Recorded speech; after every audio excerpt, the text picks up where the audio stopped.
Very good morning to all of you. Host of this program, Ms. Hayong, the moderator, Dr. S. Khasimli, judges, Professor S. Dakhar, Professor B.F. Lengdo, and also Robert Kajirin, our friend, the Deputy CM, PNCM, then the Secretary of the governing body of JJM Nichols Roy College, Dr. L. Roy, members of Reverend JJM Nichols Roy Memorial Committee, invitees, and representative from all colleges, and especially respected teachers coming from different colleges of this program. Now, this year, we are commemorating the 64th death anniversary of Reverend JJM Nichols Roy. And we organize series of events. Now, organizing these events, we also collaborating with the Khasi Hills Autonomous District Council. Now, I'm very happy today, especially to have this program, to debate on the topic, the sixth schedule of the Indian Constitution is still relevant in Meghalaya in the present context. Now, sixth schedule is the provision in the Article 244 of the Indian Constitution. And also, it is the provision for the administration of the hill tribes of Assam, Meghalaya, Tripura, and Mizoram. Now, Reverend JJM Nichols Roy, known as the father and the architect of the sixth schedule, he was solely responsible for his noble job to safeguard and protect the interests of the hill tribes. Now, he also passionately defended the rights of the hill tribes to special measure for autonomy and self-governance by outlining the distinctive characteristic of the society and culture. Now, if we read the sixth schedule of the Indian Constitution, we can also see, in this schedule, which gives powers and autonomy of the district council, where the district councils can make their own laws in regards to agriculture, in regards to health, in regards to education, etc. Now, Reverend JJM Nichols Roy is solely responsible for all of these. But interestingly, till today, many people don't know Reverend JJM Nichols Roy. Last week, myself and the secretary of the Memorial Committee, when we went to the colleges and schools, inviting them for the program on the 1st of November. Very interesting, one of the school principals and vice principal, they don't know Reverend JJM Nichols Roy. And we can also see, most of the people in our state, they are not aware about Reverend JJM Nichols Roy. He is a great man, and especially, he is also known as the architect and the father of the sixth schedule. Now, today, when we talk about sixth schedule, we can see, sixth schedule gave powers to the district council to the district councils. And sometimes, we fail to understand that some leaders, they also don't know the power of district council. I remember, in 2015, some of the eminent leader of our state, they gave up members of the district council because the state government that time moved for a dual post. And that time I remember only Ba Pinchngan, who stood up till the end.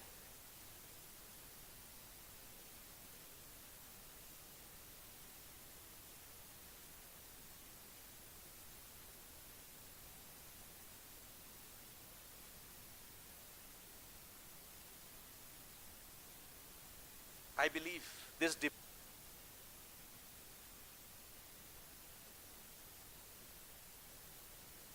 of our society. Once again, on behalf of Reverend JJM Nichols Roy, Memorial Committee, and also JJM Nichols Roy College, I wish all participating colleges the very best for this competition. We are live stream this program, and hundreds, thousands of people are watching through our live streaming. So I believe this program will be benefited for our people.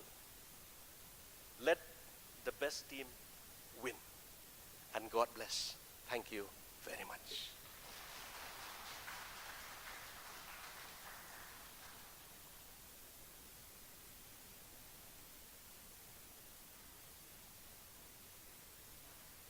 Thank you so much, sir, for your kind welcome and for enlightening us on Reverend JJM Nichols Roy and his important contributions.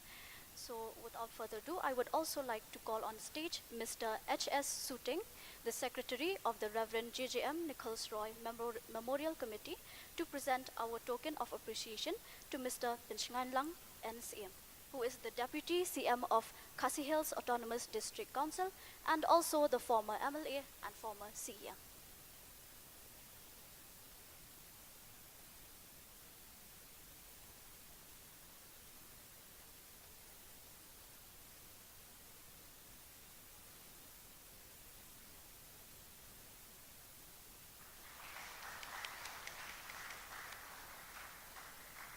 Thank you so much, sir. I would now like to call upon our principal, Dr. R.G.M. Sokhia, to present the gifts to our esteemed panel of judges.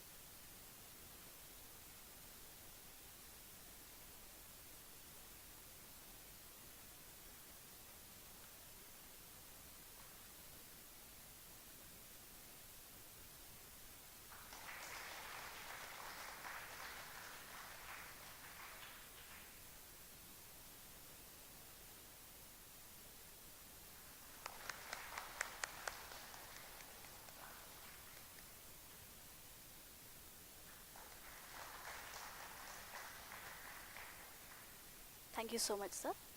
I would now like to invite upon stage Mr. Pinchngan Lang CM to deliver a speech on behalf of the Khasi Hills Autonomous District Council.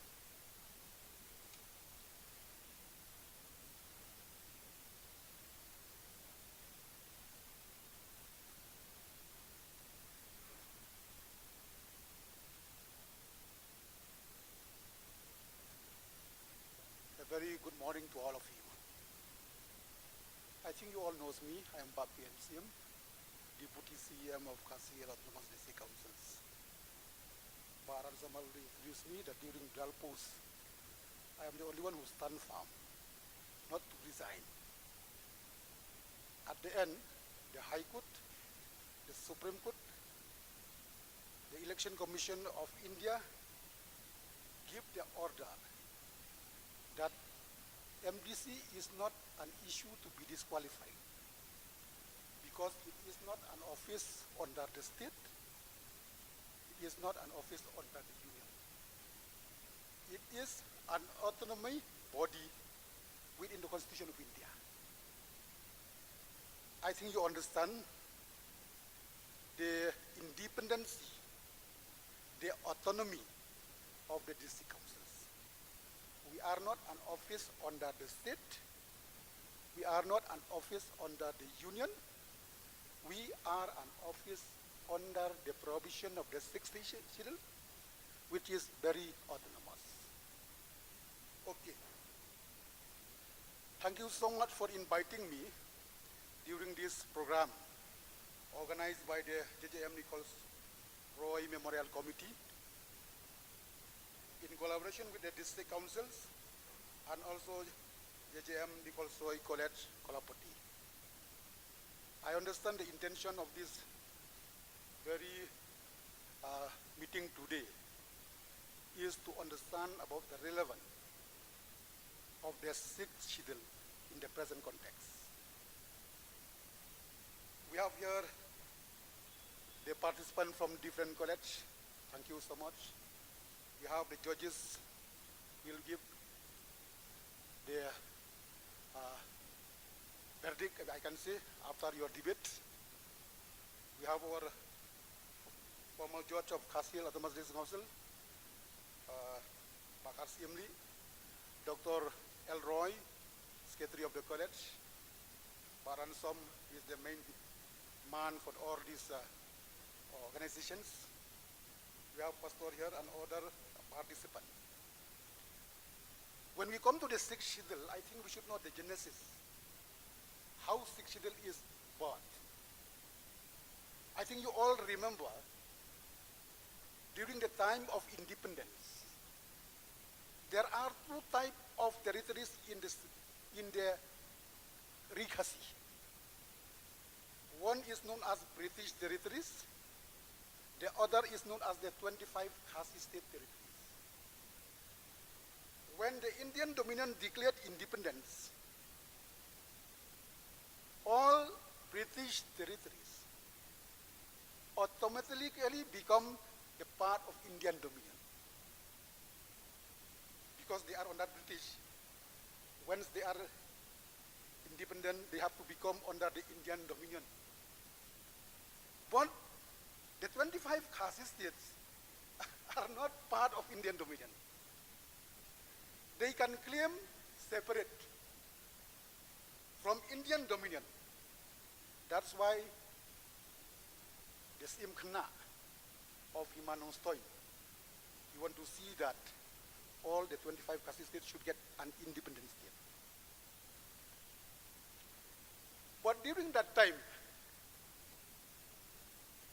the other Khasi state signed with the Indian Dominion the document what they called the Annex Agreement and the Instrument of Accessions. To be a part of the Indian Dominion, we have to sign the agreement. Yes, we are agreed to join with you with the following condition, which has been known as Instrument of Accession and Annex Agreement. When we sign this document, the very important issue that has been put as the condition is revenue, land, forest, water. Give us a platform that we can legislate as per our own genius. We cannot go with the same practice in the whole Indian Dominion because we are very unique, extra special tradition custom. We also put in the condition that even not only the Senshar, ay hangiru yakak bishar. Katawag yung ban ay hangiru yakak kut yung ka federation gupor. Balik ka sakha ka district council kut. Kadi kata ka genesis. Nangta hadin pangilasay yung agreement of accession and annex agreement.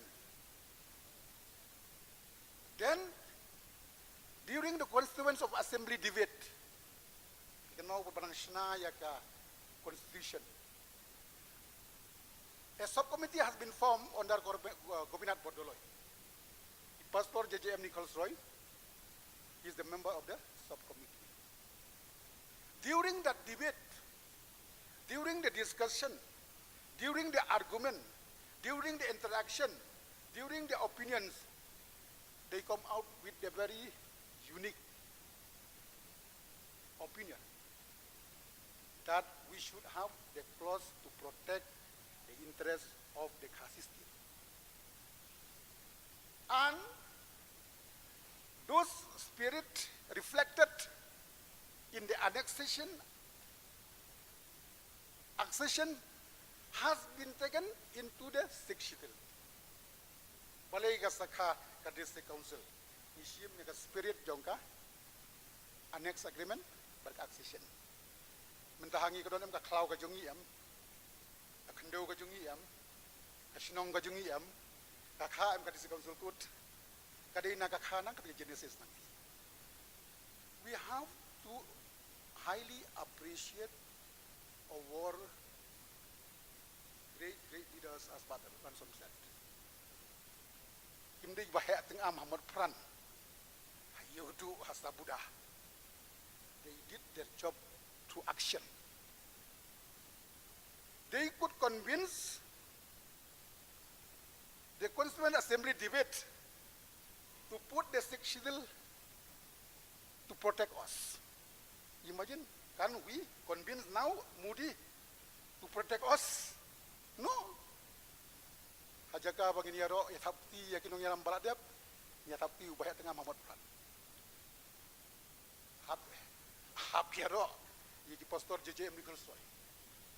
If there is no sixth schedule, there is no Shillong. If there is no sixth schedule, there is no Hima. If there is no sixth schedule, there is no Ajait Long Miru. Sixth schedule is a very important instrument. Tang bandayo ibabit pida ay dagasti ru umnang talay white. Odangong mentan baru ko kiyarisan riungut. Bomnang punan kami kasti. Marho babi pida ay komputer uang kay komputer yu kadi ka machine yu bela hakondong. Hawanang ikan operate and make it beautiful. 6 days very important. Nataraw ngihapkan sungu i Pastor JJM Nichols Roy, the father of the sixth. Hapo Assam don't like the League District Council, it is because of him. Ha Tripura District Council because of Pastor JJM Nichols Roy. Without him, then they will be disappeared. Hapo Mizoram don't like the League District Council, it is because of him. Tadaw niya panyaro bantapti yakinong ilam iba. Lali abhay. Dakran ka jong tan. Anong ko abang tan? Namar bag ong kumnu ka paragraph ka article 2442. The provision of the sixth schedule shall apply in administration on the tribal area of Meghalaya. Hangham baro ka administration haki tribal area jongi they bantay kam tanggi provision jong sixth schedule. Angni suya buram serkar jelam bansi absi trihang lihat leji sang ilong so powerful. Don't we that just wrong. Sixth schedule it is a constitution within the constitution. So powerful. Baoping baliw percaya kat ara 12AA. Wanra bahana radai tungku ka anjong ka jylla bad ka anjong ka district council hagitu ibenta bai tungku kayap jong ka district council ri hakata mentah kat balik syari bi hakata perlong siam mangate kenau di khas permukut ka bas permukut ni cop mangi criminal cases sa kapor jong Msashu hana bandel apo district council. Nilai syah Supreme Court no stay. Even criminal cases can be dealt in district council court among the tribal. Wal pusru yang utai wahab design namar ba kadik office badang dang ay baisya mangite ya kadi council. Ay tulok mangite yo. Ndara ya go deep down. Ay to punungi si tulok na khajna lajong dia. Khajna ngidon khajna lajong. We are so powerful. way of Sir, now I understood that district council is not to be controlled, to be dictated by the state. You are independent. Takadaw, ngay scam baka debate jumpi. Whether it is relevant or not relevant, inside discuss bamapi. Don balai syakut mo pan pendu district council. Don ru kiba long ba balayo jylla. Balayo jylla balai indang don kam district council. Jylla kan kendro tadang lak padon kendro ai district council. Mizoram tu yo jylla ba kendro ka bakhan dia. Article 371. Nagalan kayo kendro bas kem dia. 371. Ni don kendro 371. Kapom don te bahwa don ni kendro barit hamban ya dah. Something is better than nothing ong pareng. Dan rela kataru ni don kam banang penkhan susu. Oi, nakadaw ka jing bom trikam bha jong kinong mikmat jongi ha district council lainnya. Inteng lakwa ban don district council su. Shillong hang tei tang baniele iki ban pen kumar snong. Ai sakren ben yang nintai tang batang kan iko wingong. Haka sistem jongi. La snong ro pinum la ban ong baru khoj ubah bahasa. Hai maru pinum la ban ong bahasa. Ha kanu society pun la ban ong. Tang ba kajing mut jong ka kadi for interest of state. Globally mensuang ya keren ban long globally menta baru khoj ya perkat identity ting yo ja. Palestinian kita ban yo ja ya ladi. Israel wong yo ja ya ladi. Ngiru kasih yo ja ya ladi. Don't come protection. Whatever protection, kita kam mereka stilnya kadu nurut don't come protection. Nganum kan sibun jong kan palat. Dari keren nomor hendak bangal along sim bahwal along sim district council lasa keren bengkat na lai saya do kata gas tui bun ki kita nganum kan sibun. Ngahaban appreciate ya kan ika memorial committee buat ya ka college Nichols college buat ya ka disungsel jongi ke ba sim ni kan initiative banken mau yang padar juga 6 pastor JJM itu. Pada ngai skam bagi program kan long ke job bagi yang baru bagi nang highlight nang Indonesia kamat. Bagi beriu jongi in soto hangno don keksiar. Hangno don karupa.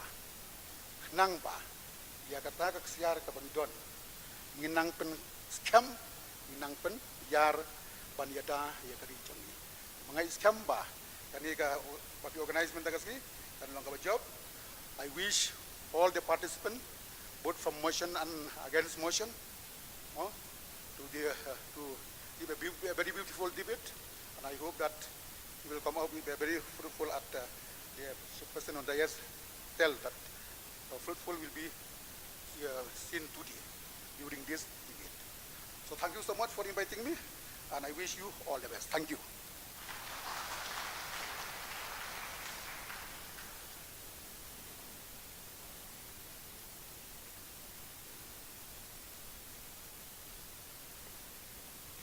Thank you so much, sir, for your wise words and enlightening us on the origins of the district council and the role it plays and also the importance of the 6th schedule.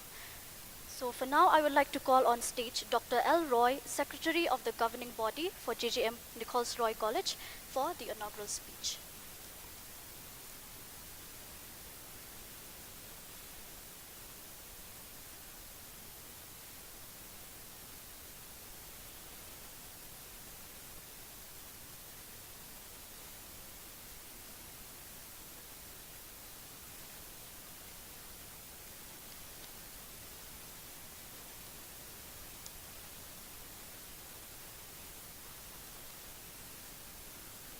Mr. Penchang, NCM, Noble Chief Executive Member of the District Council, Mr. Ransom Sutga, who is the Chairman of the Reverend JJM Nichols Roy Memorial Committee, Dr. S.K. Simle, who has just retired as the Judge of the District Council Court, and who will be doing duty today as the moderator for the debate. Judges, Professor Streamlet Dakhar, Associate Professor B.F. Lingdo, Mr. Robert June Karjarin, teachers from different colleges, participants, ladies and gentlemen.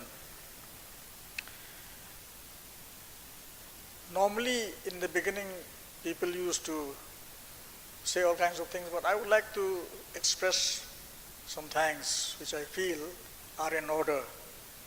I wouldn't be standing here today had it not been for the initiative taken by the Reverend J.J.M. Nichols Memorial Committee to commemorate the 64th death anniversary of Reverend J.J.M. Nichols in a befitting manner. So for that, I thank Ransom Sutga, Chairman, Hoji Suting, Secretary, Robert Har, and all the other members of the Memorial Committee who are here. I would also like to thank the college. Many of you don't even know what the J.J.M. Nichols College is. Not to speak of J.J.M. Nichols as you heard Ransom say, they don't even know that a college like that exists. We have been in existence for the last 5 years, and Professor S. Khar, who is one of the judges, is instrumental in giving us the affiliation from NEHU. So we have been functioning for the last 5 years, and I hope you keep that in mind. So I thank the principal of the college, Reverend Dr. R.G.M. Sokhya, all the faculty members and students who have worked very hard to make this function, this debate competition, a success. But all of this would not have been possible had it not been for the district councils. That's why, Mr. Panchkai Langs Im, I would like to thank you on behalf of the district council for agreeing to foot the bill, sponsor, financially support this little effort of ours to commemorate the 64th death anniversary of Reverend J.J.M. Nichols. So kindly convey our thanks, Bapan Chingan, to the Honorable Chief Executive Member who is not here today, Bapan Yaching Siem, and the Council as a whole. We would like to thank you and convey our thanks to them. I don't know what an inaugural address is supposed to be in a debate competition, but I'll try my best to sound like it is an inaugural address. I would like just to say this thing. You've heard Bapan Changan. He is the person who knows in practice what the sixth schedule can do, what powers are derived from the district council, from the sixth schedule to the Constitution of India.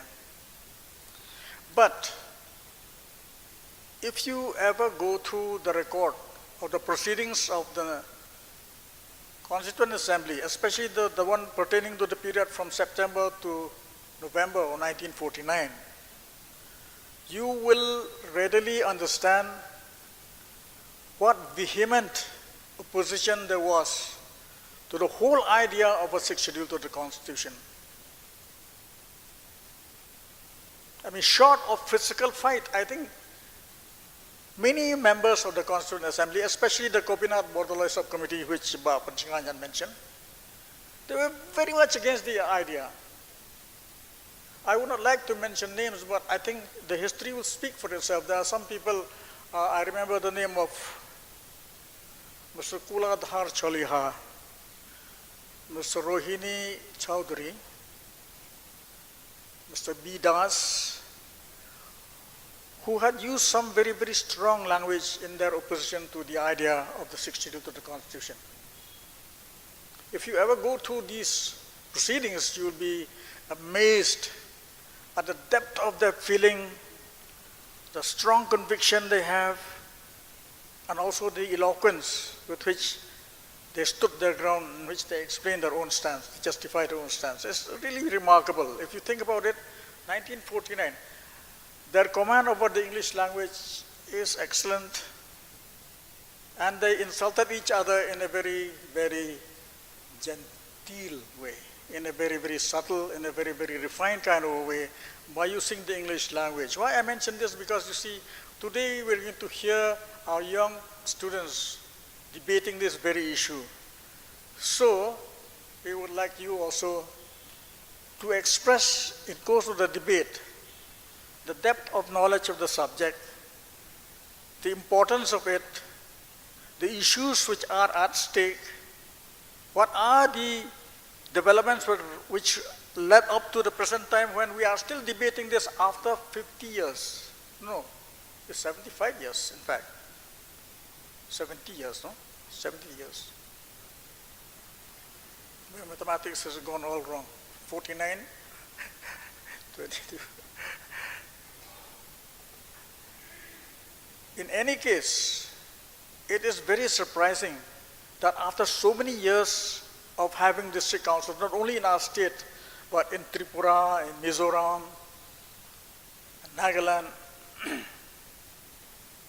we still are debating this issue, whether the district council is relevant, the sixth schedule is still relevant to Meghalaya or not.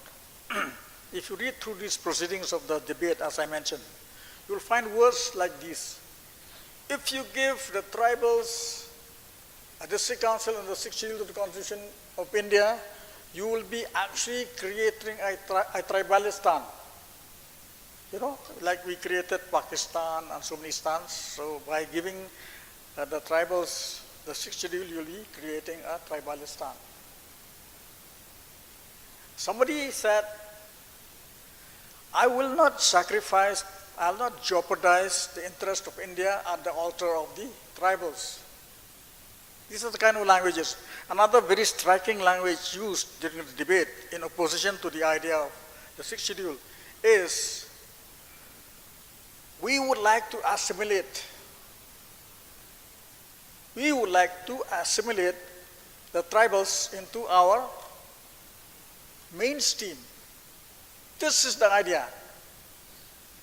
And they asked, in course of the debate, they asked Reverend J.J. Nichols, why are you so against the idea of assimilation? Don't you want to be assimilated? You know, I wish that in those days they had the technology to record all these debates. It would have been very nice to see. But if you look at the transcript of the debate, you will understand from the language used that Reverend J.J. Nichols at all times maintained his composure.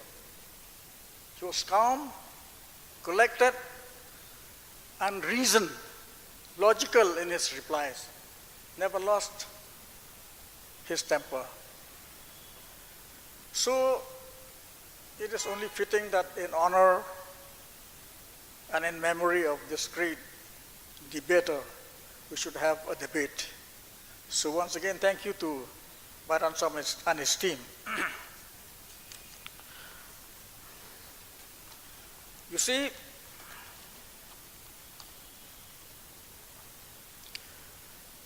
I remember one professor from Nehu. I think it is Professor Biswa's wife from Political Science Department. What's her name? She said, the art of debate is a dying art. But I see all these eager faces, I don't think you agree, no? Still eager to debate. They say it's a dying art. And if you look at the TV screens of what's going on in the parliament day after day, I think you tend to agree that yes, it is dying, if not dead already. The debates are reduced to slogan shouting, verbal abuse, slandering, rushing to the well of the house, and all kinds of things. And sometimes even physical fights have broken out between various MPs and sometimes MLAs also. I hope that our MDCs and our MLAs do not follow that bad example. So in any case, what we see on television is a very bad example to follow. Now, before I don't like to stand between you and the debate, so that's why I would like to say these things only. As I said, the debate is still continuing even today. In fact, it's taken different various forms which are not very, very nice also. I will not mention the name, but there's a book which came out not too long ago, where the motivation or the motives of Reverend J.J. Nichols and his various actions in course of his life were attacked in that book. Different motives, very kind of ulterior motives have been attributed to his various actions and decisions that he took in course of his life. So the debate has degenerated from an academic exercise into something, which you attack the person and not the idea or the issue at hand. So today I would like to request all of the participants, kindly do not do that, even if you don't agree with your opponent, do not do that. But I would like to highlight a few things which I think should be addressed. Though our Honorable MDC is here, Honorable Deputy Chief Executive Member, who incidentally used to be an MLA and CEM also, and a very strong one also at that. See, even in your presence, sir, don't mind if I say so. There are various grounds on which people have demanded that the district councils, the days are over, no longer required, no longer relevant. Number one, the district council is not delivering as it should. I have a few examples to give you. I happened to be in the education department at that time as the Director of Public Instructions when the government of Meghalaya took over all the district council LP schools. So there's a big and a huge failure on the part of the district council. I'm not blaming any particular person, but the district council as a whole has not been able to deliver in education. The reason is, I know, the reason is because they are short of funds. I read a book by Mr. S.K. Datta, and one of the things that he had identified as one of the reasons why the district council are not delivering is lack of funds. Another thing I would like to say is that, you see, I had the privilege of working in Garo Hills for quite some time in my career. And Garo Hills, I do not know whether you all know or not, is very rich in forest resources. Some of the trees that grow in Garo Hills are actually, they could well be solid gold because they're so costly, so valuable. But the District Council of Garo Hills has managed to sort of decimate all these forests, and they could not pay even their own office workers. So you see, there is a lot to be desired in the way that the district councils function. But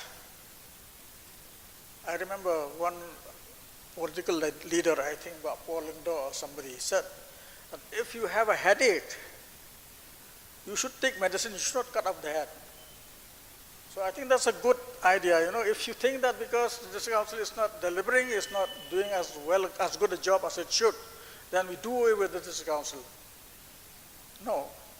I feel people like Sngi and other people like him, people of integrity, people of goodwill, people of political wisdom, are able to turn things around and make the district councils deliver good and useful services to our state.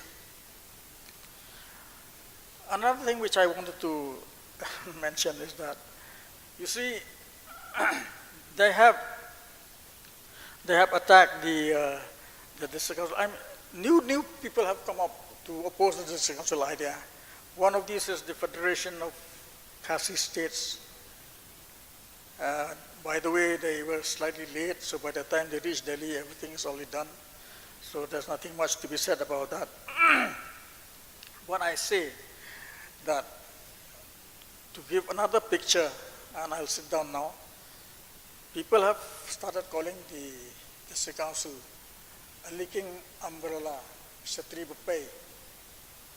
Now, if Shatri is pay, if your umbrella is leaking, doesn't mean that you have to throw it away and just walk in the rain, be exposed to the rain and the sun. Prepare the umbrella. And as I said before, we have good people even now and the debate that will take place now and the debate which is being on in the public domain, all points to one fact that we need to do better. So you see, I am very sure that this debate will not be only an academic exercise. We have some practical people here who will actually carry your ideas to the field and implement them and make the district council very much relevant and the sixth schedule still relevant to Meghalaya, even in the present day context. With these few words, thank you very much.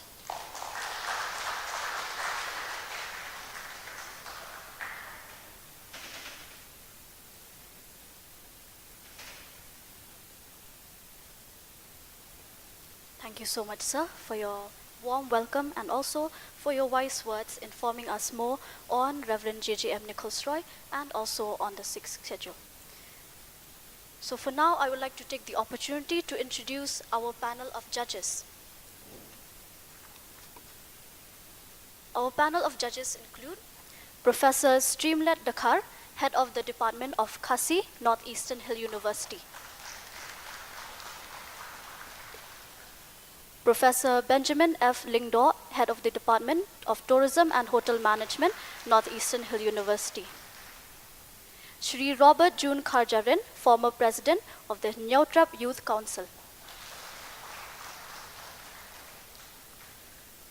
I also would like to take the opportunity to introduce to you all our moderator for today, Dr. Stralwell Kars-Emlier, who after a long and distinguished career, he has recently retired as a judge from the District Council Court. Thank you, sir, for graciously accepting our invitation and joining us today. I would like to call our moderator up on stage for starting up the debate competition.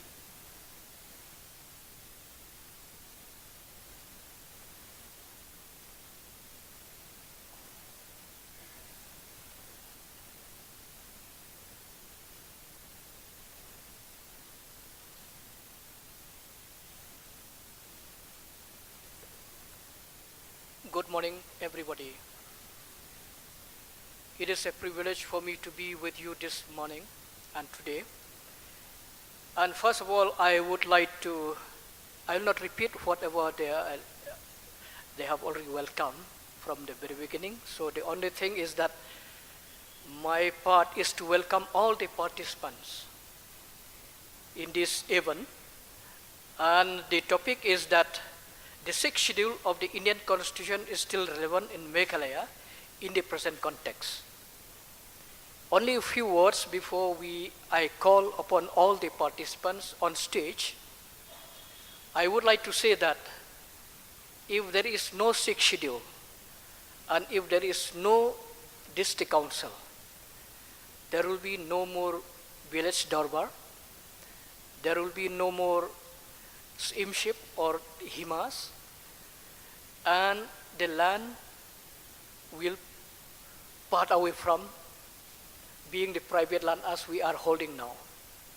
So these are the important issues that we have to debate carefully and we have to take up carefully.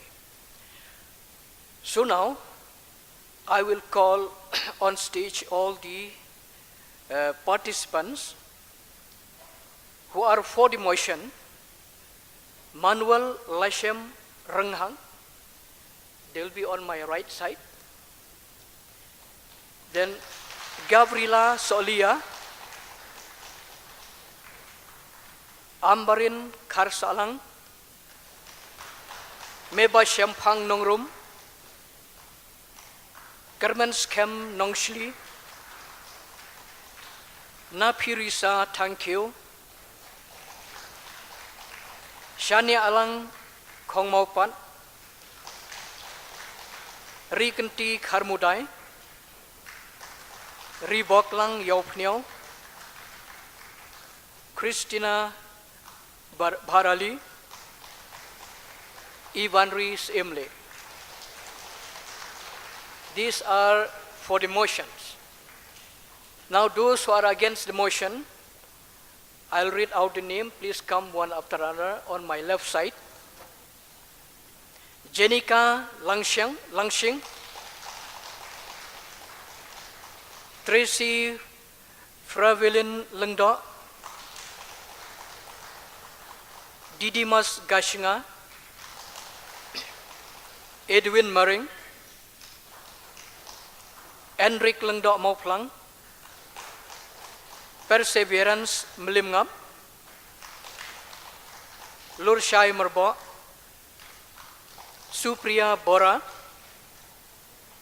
Yai Krishan Rentatiang, Damanbha Nongsi, Rakesh Dasi Damin. So I welcome all the participants on stage. And before we proceed with the debate, I would like to read out the rules and regulations of the debate, because I would like to request all the participants to listen carefully, because if you commit a mistake, then you will lose mark. Unnecessary, you will fail, you will lose the marks, so please listen carefully. Each participant will be given a maximum of 5 minutes. 5 minutes time to speak, either in favor or against the topic. A warning bell will be given after 4 minutes, and the final bell after 5 minutes. Number 3, if the participants exceed the allocated time, then marks will be deducted. That means you will be getting negative marking. So please be careful. That is also at the discretion of the judges. And then number 4, each team will choose a team leader to present their final argument, and given a maximum of 3 minutes after a period of 5 minutes have been allowed for the teams to consult. But please remember that there will be no marks or no points on this issue. So, before you choose your team leader, one from each group, we'll give you 5 minutes time to consult. Okay. After consultation of 5 minutes that we have given to you, then your team leader will come and give an argument or to sum up the points, but only 3 minutes will be given. Number 5, offensive language, personal or defamatory expressions will not be allowed in any case. Please remember, no offensive or defamatory languages will be allowed. Assistance from written manuscript may lead to adverse marking. So if you read from the books or from anything in writing, you will be getting adverse marking. So please try to avoid that. Interrupting a speaker is forbidden. That means if one is still on the stage to speak, nobody will be allowed to interrupt. And number 8, the decision of the judges shall be final. Okay, you have no more question. Why me? Only this much. Why that one has got this much? You have no more question because it is final. Now, I think the judges have already got the criteria where the marks is to be given, but still I want to read out to the participants so that they will understand how to present their case in this stage. Contents or substance will be 25 marks, and then oratory skills 25 marks, presentation skills 20 marks. Clarity of thought, 20 marks. Confidence, 10 marks. And the total marks will be 100. Okay. So,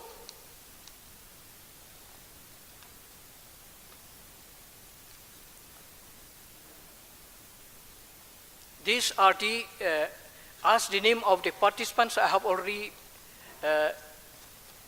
called out, and now they are on stage. So first of all, let me call from the motion side. That means Manuel Lashem Renghang. Oh, sorry, just before that, because the warning bell will be given after 4 minutes. After the warning bell, then you should be remembered that 1 minute more to speak. So please be prepared for that.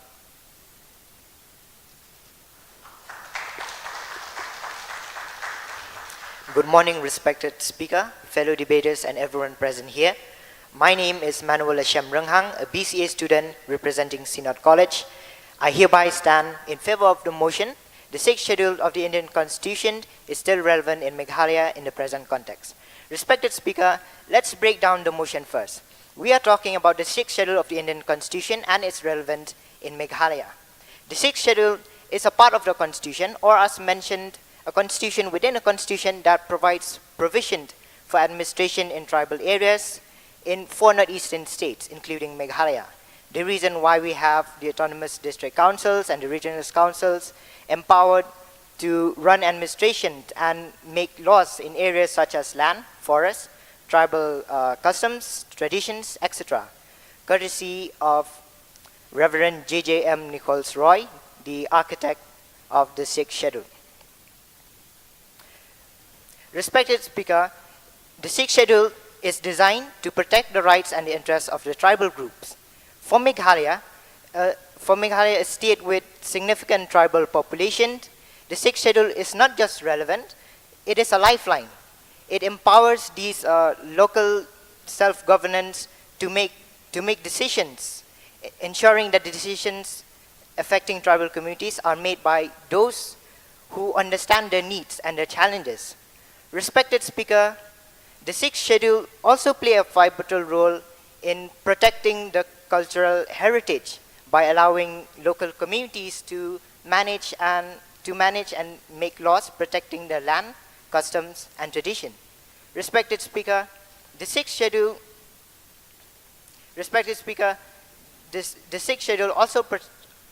also acts as a shield against the exploitation of tribal resources, like the recent example of the KH-ADC opposition to uranium mining. Now, don't get me wrong, like any educated person, I am more than open to sustainable energy development of nuclear plants and enriched uranium to be used for peaceful purposes, of course, and provided they are done in a proper way.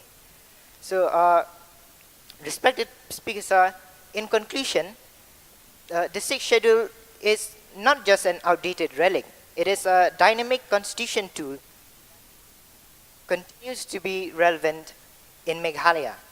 It is a bedrock of tribal empowerment, cultural preservation, and environmental sustainability. To discard the 6th schedule would be to discard the very essence of our constitution, which seeks to serve the rights and the aspiration of all citizens, irrespective of their culture and regional affiliation. Respected speaker, let us therefore acknowledge the importance of the 6th schedule in Meghalaya's present context and its continued relevance till today. Thank you.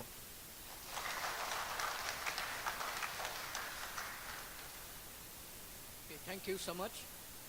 Now I will call from the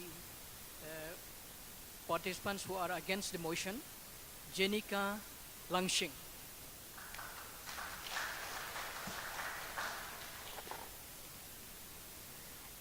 Hello, a very good morning to the respected speakers and to all who are present here. I'm Jenica Langshing. I represent from the Speed College. I stand here to against the motion. In my opinion, I would like to say that this sixth schedule of the Indian Constitution is not relevant in the present context in Meghalaya.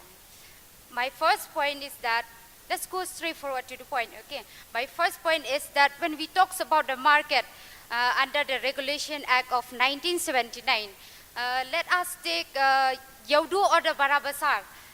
We see most of the non-tribals or the outsiders are controlling the business over here.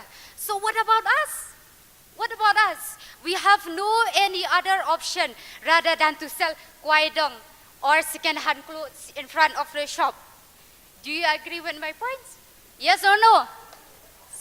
The second point is that it says about the trading license under the Regulation Act of 1959. When we talk about the trading license, we see that these non-tribal peoples are trading freely without any check from the district council. We see, sometimes also we can see that the pressure groups like the KSU, the HYC, and the HITO, and so on, they try to check which is not the duty for them to check. So this act also is not relevant in Meghalaya in the present context. My third point is that it says about the land.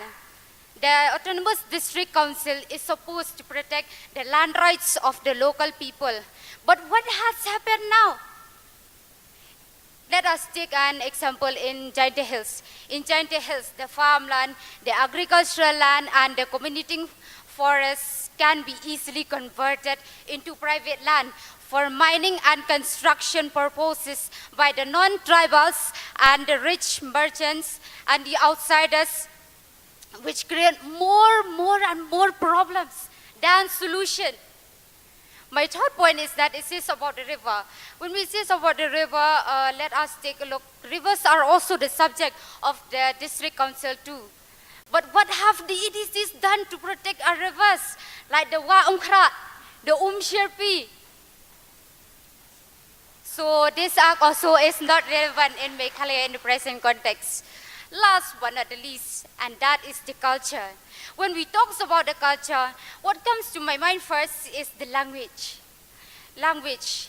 Among the language in Shillong, most English is more popular than the Khasi. Yes or no? English is more popular than Khasi.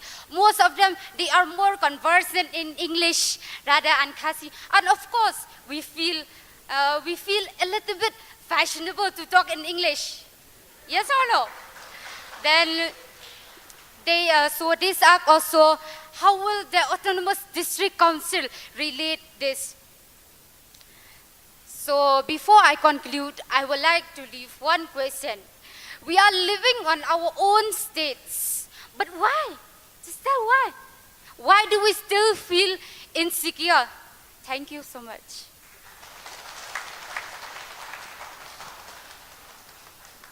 Thank you so much, Jenica. And now, I will call from the motion side, that is Gavrila Solia, to come on stage.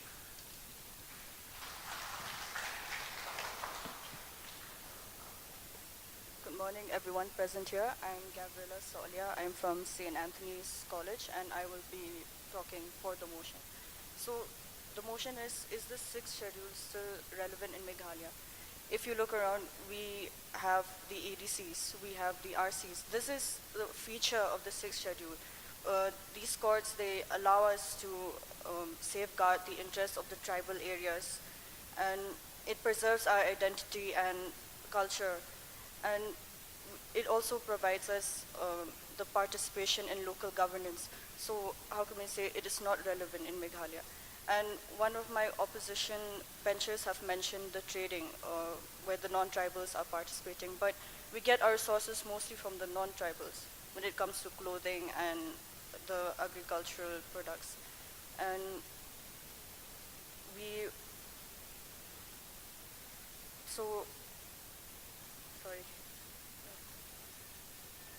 So I would say we still have our legislative powers, our judicial powers, and financial powers who take matters over our tribal affairs. And when you look at your current state, we say no one is interfering in our traditional customs. We still practice our laws of inheritance. We still practice our traditions, our indigenous religion. So we can say that from our view, everything is it is still relevant in Meghalaya. So I would like to end my point here that it is. Sorry, I'm a bit nervous. It's my first time.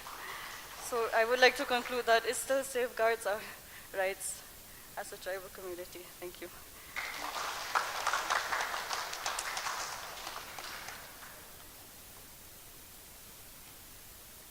Thank you. Now I'll call from the group who are against the motion, Tracy Trufflin Lungda.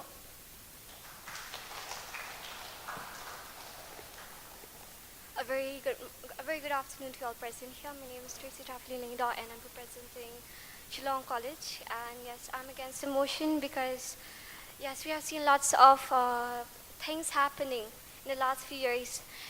I would just like to say this before I go to the point that I already prepared. First was, it's safeguard. They said that the sixth schedule safeguard the interests and the tribal community, safeguard the tribal community. But why does us again? We have these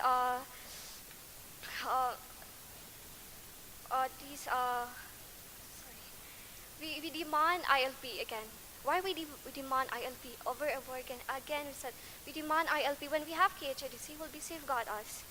And yeah, I'll go straight to this. Yeah, it has limited autonomy. It needs, it's under supervision after even with its autonomy, its policy making, it still needs the supervision of the central government. It cannot do things on its own. And the second point is that it has weak implementation. When I say weak implementation, have we seen development in India? I mean in Meghalaya, we see rarely development here in Meghalaya. We still need from the private, not from a government itself. And yes, like example, I have this point, limited lack of resources, financial, yeah, like someone said, LP, primary school has been taken away by Meghalaya Act of 1993. It was taken away. Why? Because of financial problems. It cannot provide salary to the teachers. And yes, under this point, under this limit, I'm sorry, I'm so nervous. Okay, under this lack of financial support, we see that DCLP was taken away. And also, instead of constructing fishery ponds, because it's under the KHIDC, instead of constructing ponds, they had no objection certificate for the fishery competition. We have lots of fishery competitions, but we don't have lots of fish. We have to export it from outside of Meghalaya. And we have separatism between us Indian. We said that we need 6th schedule so that we cannot be discriminated by other Indian citizens who are from outside Meghalaya, outside Northeast. But why do we again use discrimination on the subject 6th schedule? We keep on saying we get the power, we get the identity, but we don't even promote a culture. Have you seen, like now I'm debating in English, I'm not debating in Khasi. Khasi is not under, like, the ADC is not promoting, it's not doing anything to make Khasi under 8th schedule. So again, I would like to say this point too, that we have this last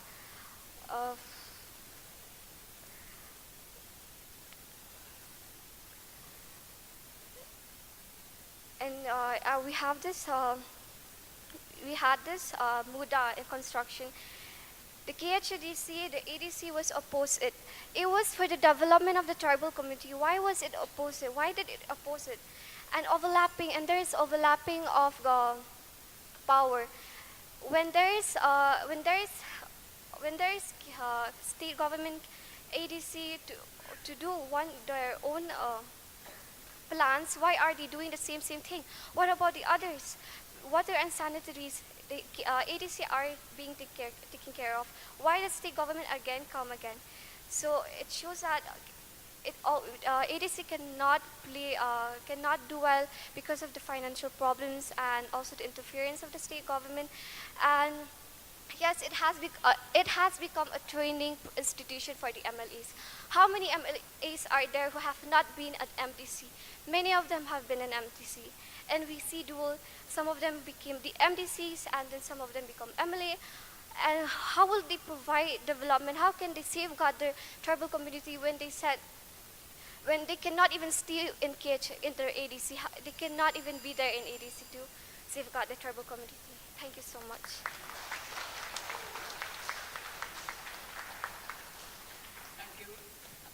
Thank you, Tracy. Now I will call from the motion side, Ambarin Kharsalang.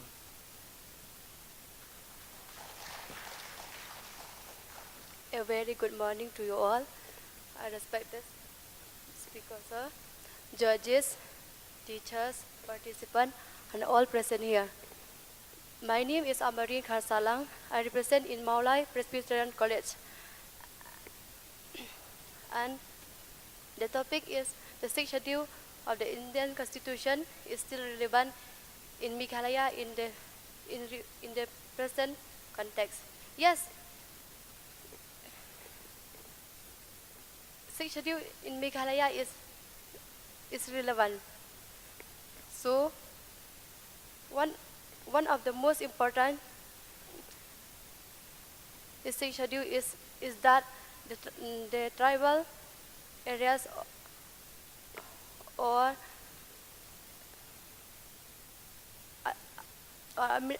administrator of the district council or autonomous religion. Under the provision of the 6th schedule, the governor of the state is to run the administrative of the council. So, what is the 6th schedule? You think in the 1949 the 6th schedule was enacted per unit or per article 244 in the Constitution. The 6th schedule is relevant to the district council because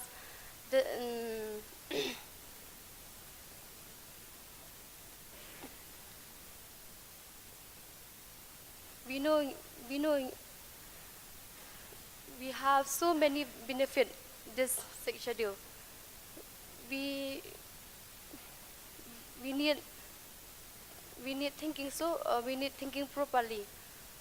What is benefit we have through this 6th schedule in this autonomous district council? Example, we throw in this Himalayan or the CM Khasi. We control the Yodo and we control the all importance in this state. And we know in this 6th schedule we have so many lot benefit in this state.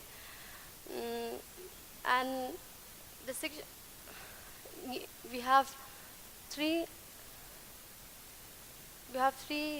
states, Assam, Meghalaya, and Mizoram.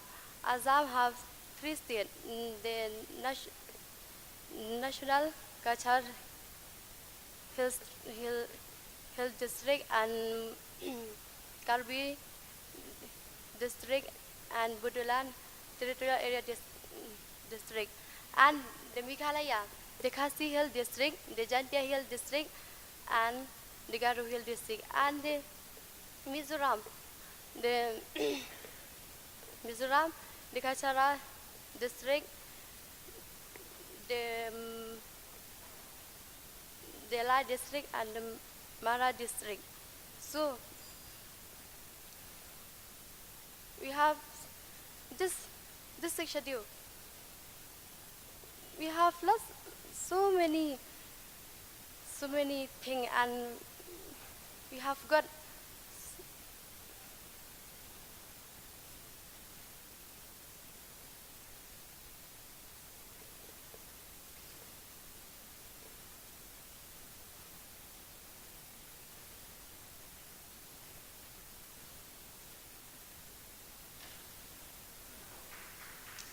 and thank you so much.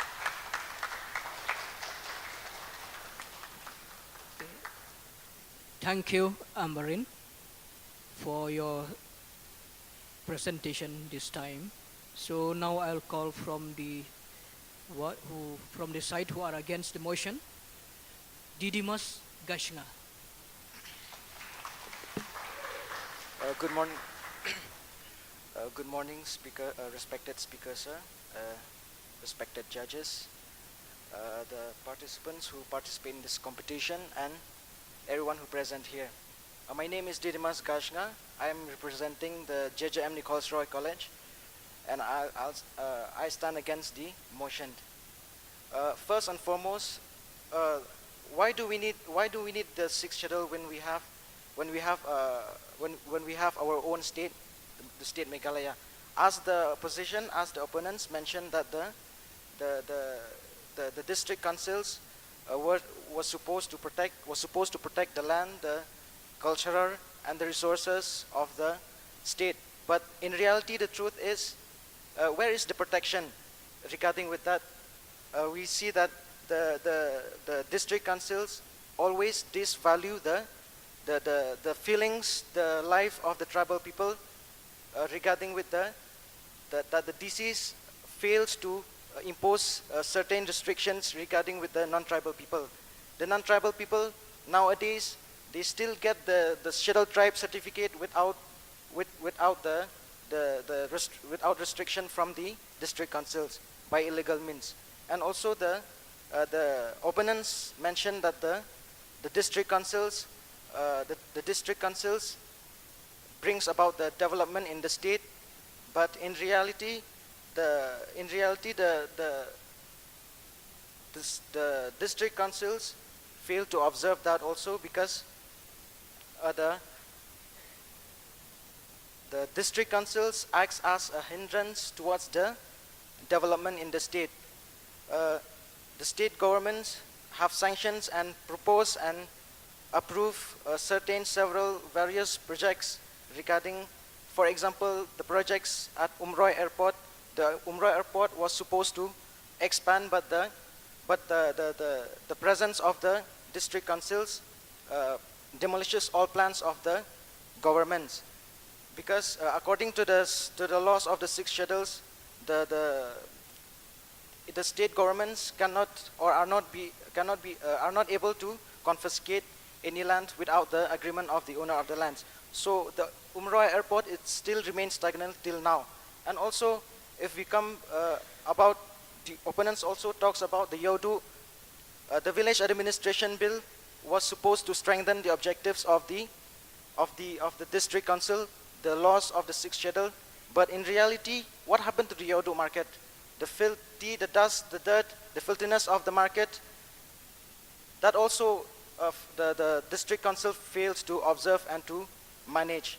And also the opponents talks about the resources, the landmines in our state, and the problem is that the autonomous district, it's their duty to observe that also, but the lack of the observations, the lack of, the mismanagement, that also has failed, and also the primary, the autonomous district council also fails to observe the primary education regarding the salary of the teachers, which then forces in 1996, which then forces the government to take full responsibility of its own. So again, the autonomous district councils was supposed to be an umbrella, that is to protect the culture, to protect the resources, to protect the rights of the people. But according to my point of view, it is just like a shattered umbrella. This is just like a fractured umbrella who are not able to observe, who are not able to manage the rights of the people, the livelihood of the people. And also, if we go to Jaintia Hills also, the river Kupli, the river Lukha also, that also deals with the management of the district councils, with the cooperation of the village headmans and the village administrator. That also, it shows that the lack of mismanagement of the district councils. So the question arises: is sixth schedule still relevant nowadays? And I strongly say that the sixth schedule is not relevant anymore. With the intervention of the Para 12A also, which states that the state legislature and the state legislature would only prevailing if there is conflict between the state legislature and the district council, which evidently gives superior position to the state legislature, and thus the district councils has to be eliminated in the sixth schedule. Thank you so much.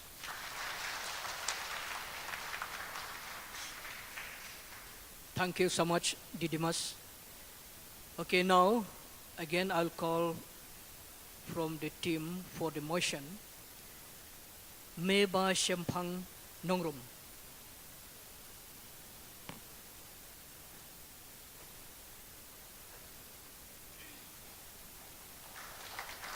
So first of all, I would like to say a very good morning, respected speaker, and also a very good morning for all of you being here for today with us.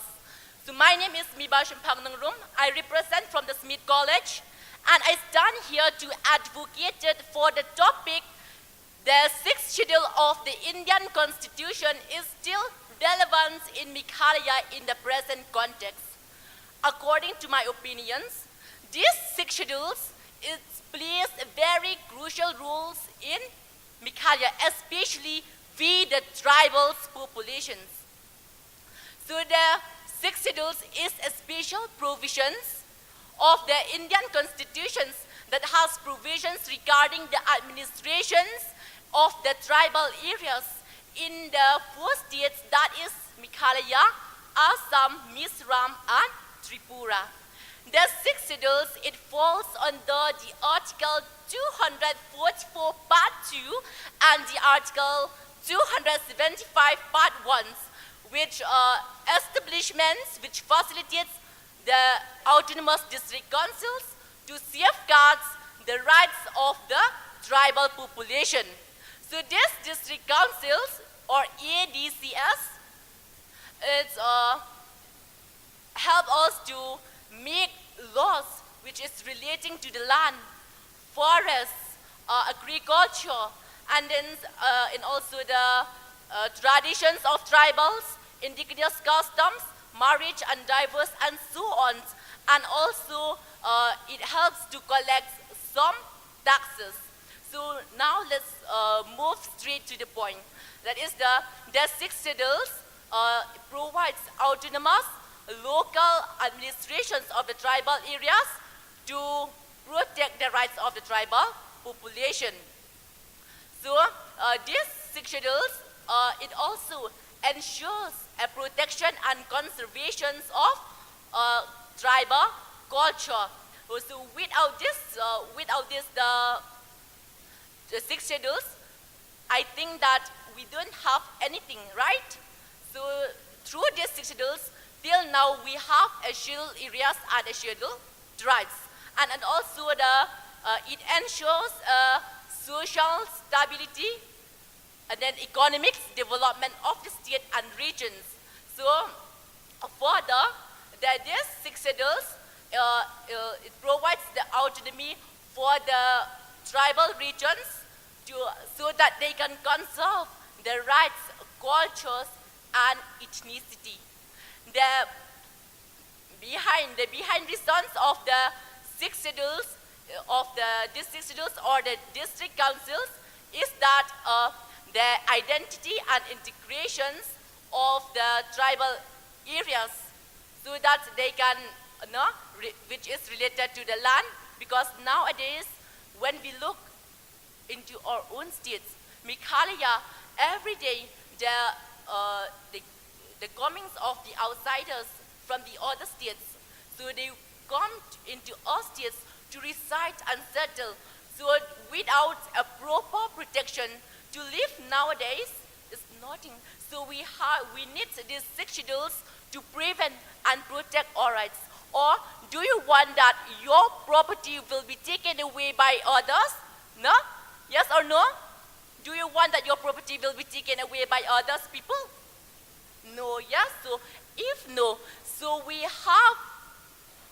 need a six schedule that is the prevents the rights, especially we the minorities.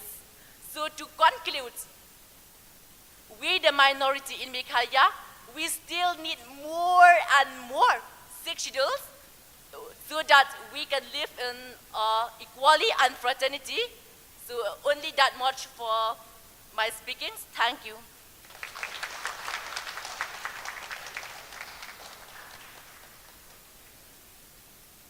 Thank you so much, Meba Shempang, for your speech. Now I will call from the motion, from the group which is against the motion, Edwin Maring.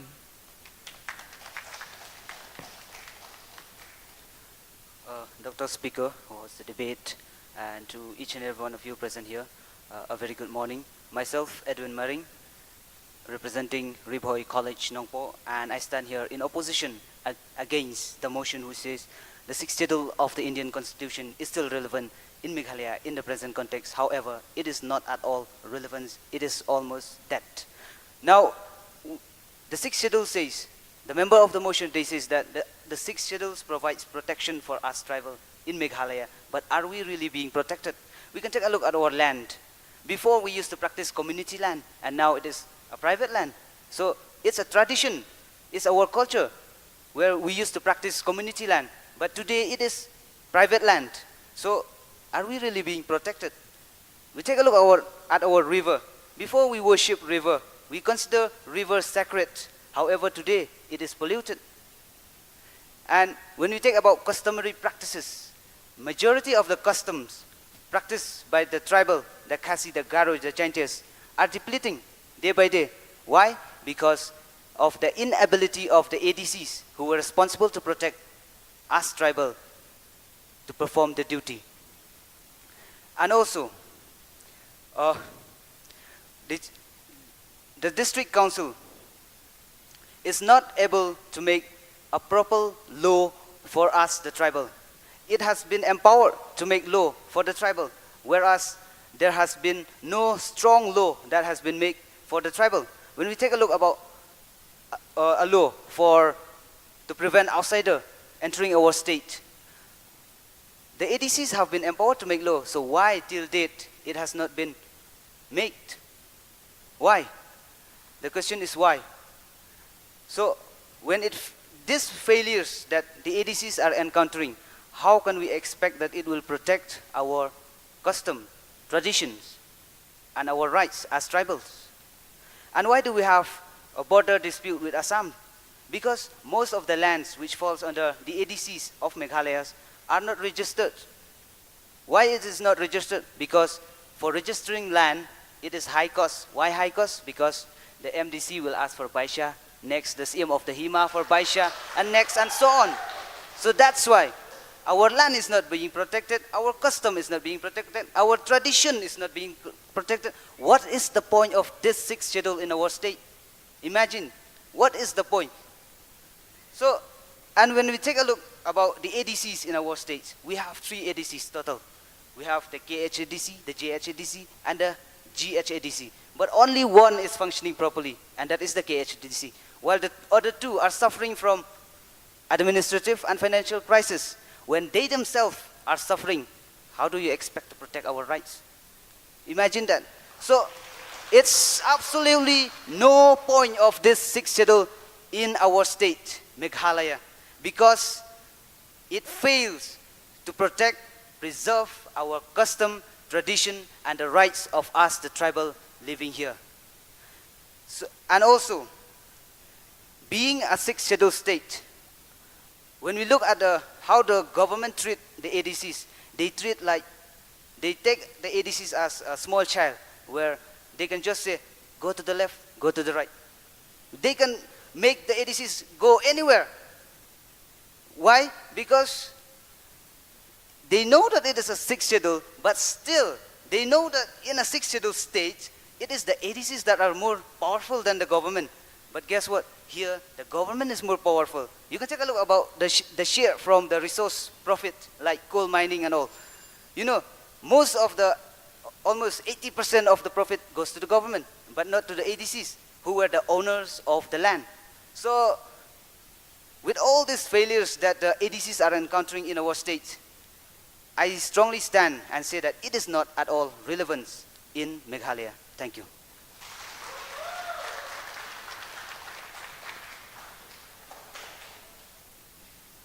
Thank you so much. So now I will call from the motion side, Kerman Skem Nong Shli to present speech. A very good morning to everyone, respective guests, teachers, friends presenting here. My name is Kerman Skem Nong Shli.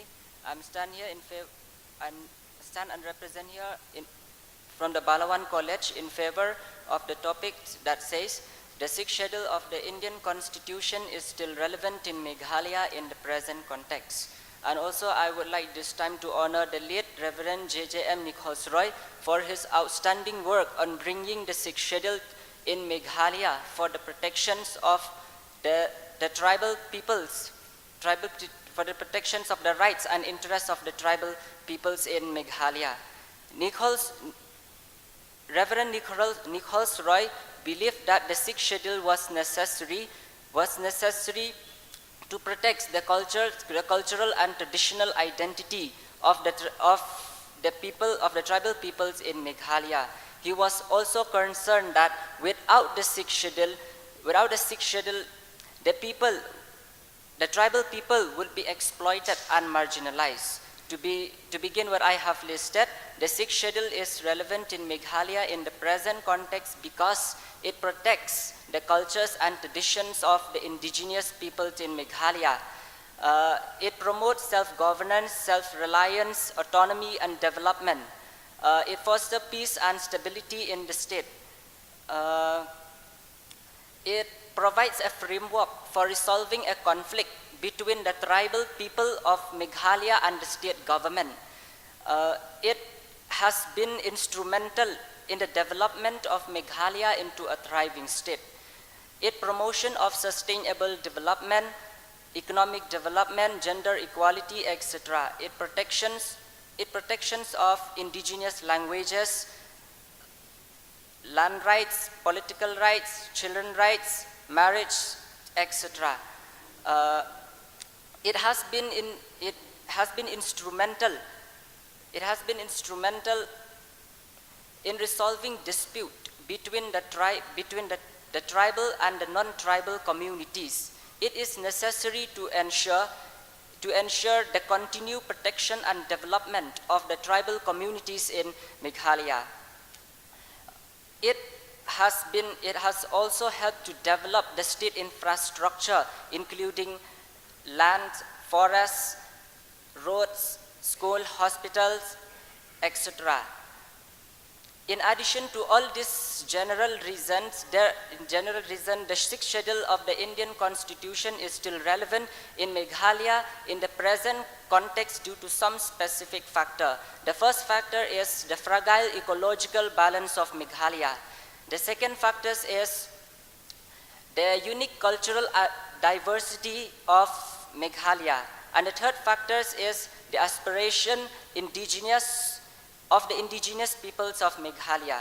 Thus, the 6th schedule of the Indian Constitution is still relevant in Meghalaya in the present context because it provides a number of important safeguards and benefits to the tribal communities. And also the 6th schedule has also played a vital role in the lives of the tribal communities and peoples in Meghalaya. It is a testament to vision and foresight of Reverend J.J.M. Nichols and in fulfillment of the vision with the father of our nation, Mahatma Gandhi, to empower the tribal people with self-local government at the grassroots level. It is relevant when India gained its independence, and it is still relevant till today. With these few words, I express my view. Thank you.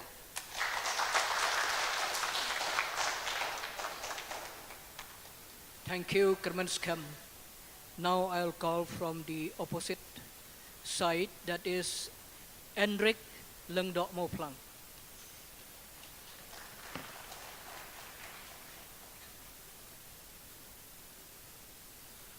A very good morning, everyone, and judges, and the guests on the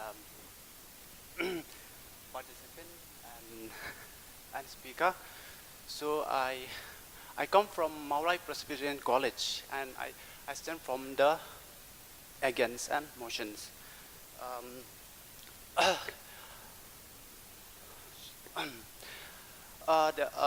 In the Meghalaya, we have the autonomous district council and autonomous region. So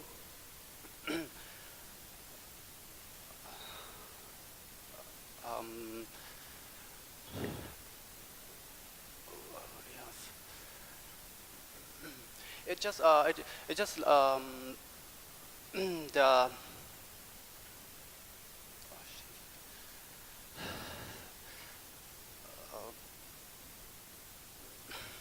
yeah. I'm so nervous because it's my first time, right? So I'm so nervous. I'm sorry. So this is not the sixth schedule is not the relevance. So we just look at example what it just in police bazaar, you know, like so many what are the what the Dakar, no? It's so many, so the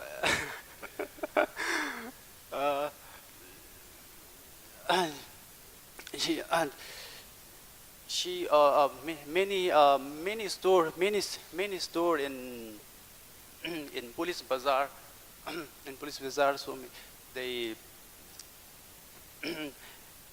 they buy the anything. So that's it. Thank you very much.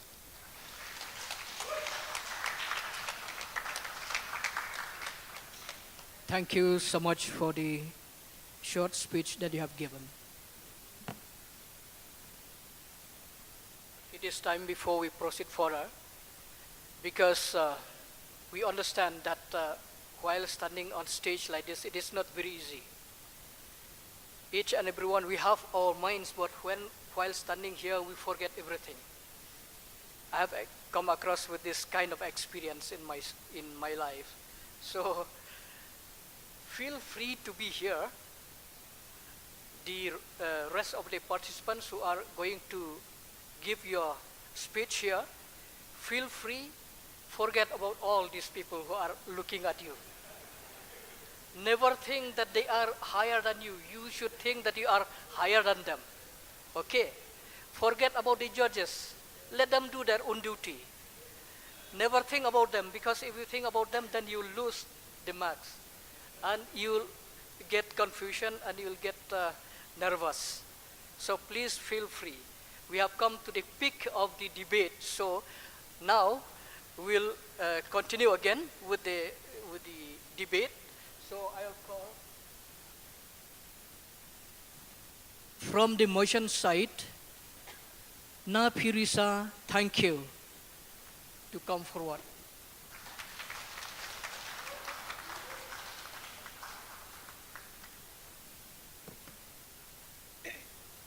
Good morning, everyone present here, respected speaker, teachers, judges, and all my dear participants.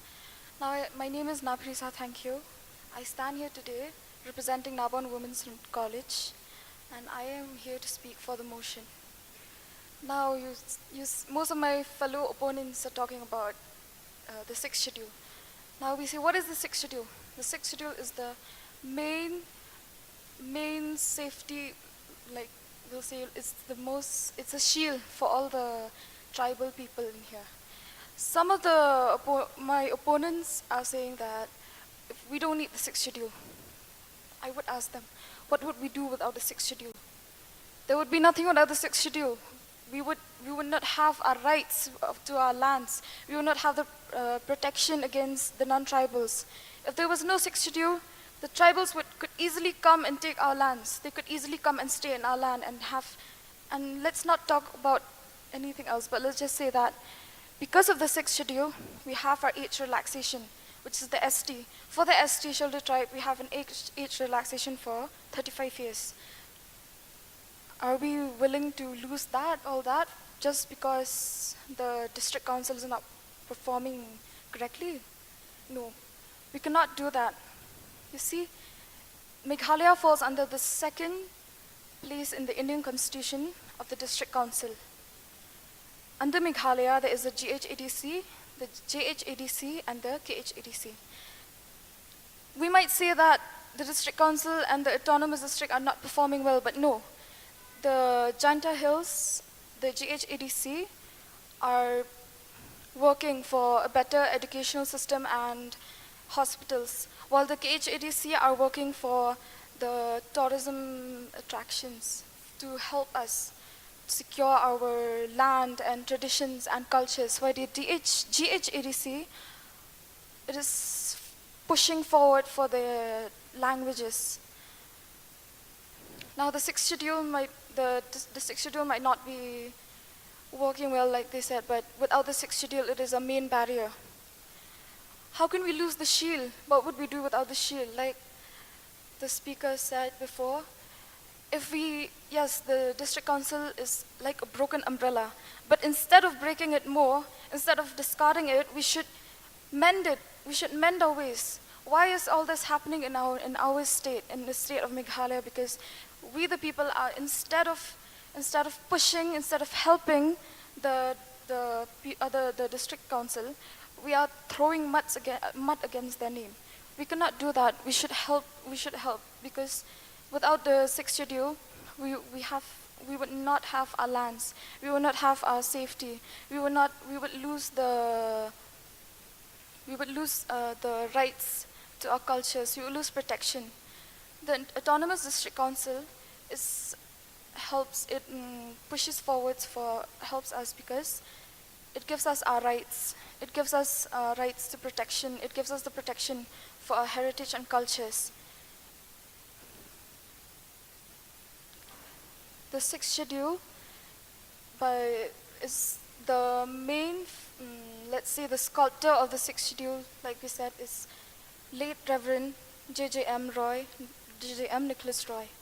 Now, JJM Nichols Roy was not one of those state person who would just give up because Gopinath Bordoloi was against the sixth schedule.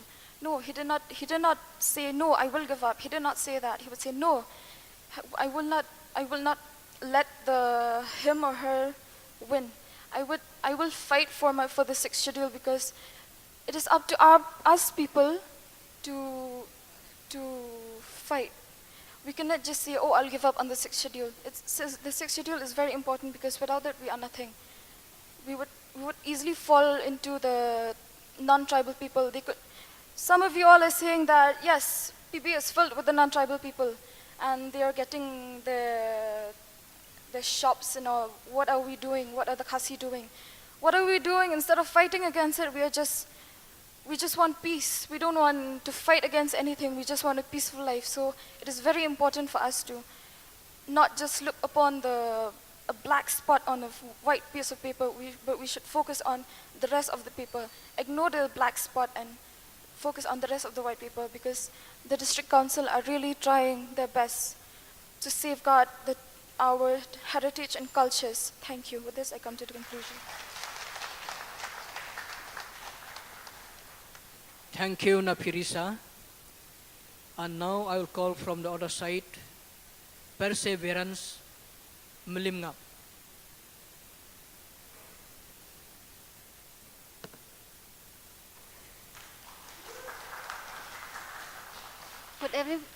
Good morning, everybody present here. My name is Perseverance Melimngap, represented from Naban Women Synod College, and I am from Against the Motion. The sixth schedule of the Constitution is not relevant in the present day context, as it is outdated and no longer necessary, given the process that has been made in the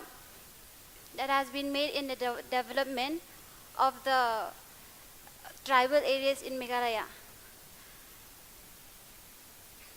And the demand of the ILP to regulate the outsiders from coming into our state. This ILP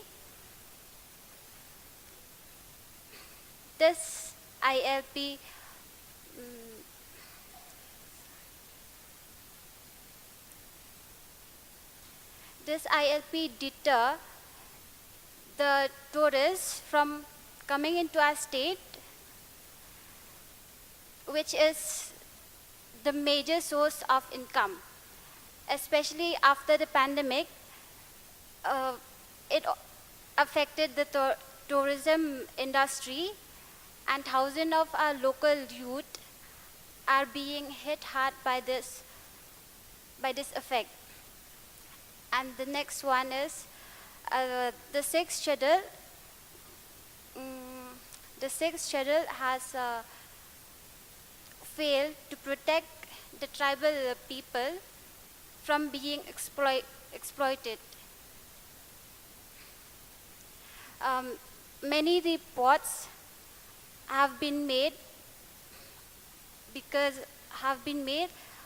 of tribal people of being exploited by many mining companies,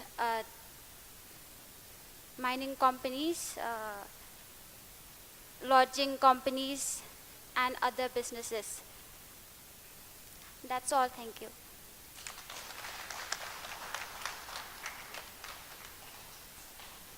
Thank you so much, Perseverance.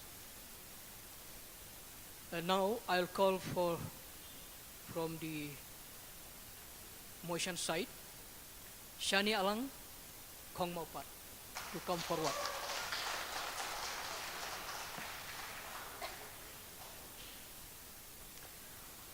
Very good morning, Speaker Sir, honorable judges, respected teachers, and of course, to all of you present out here.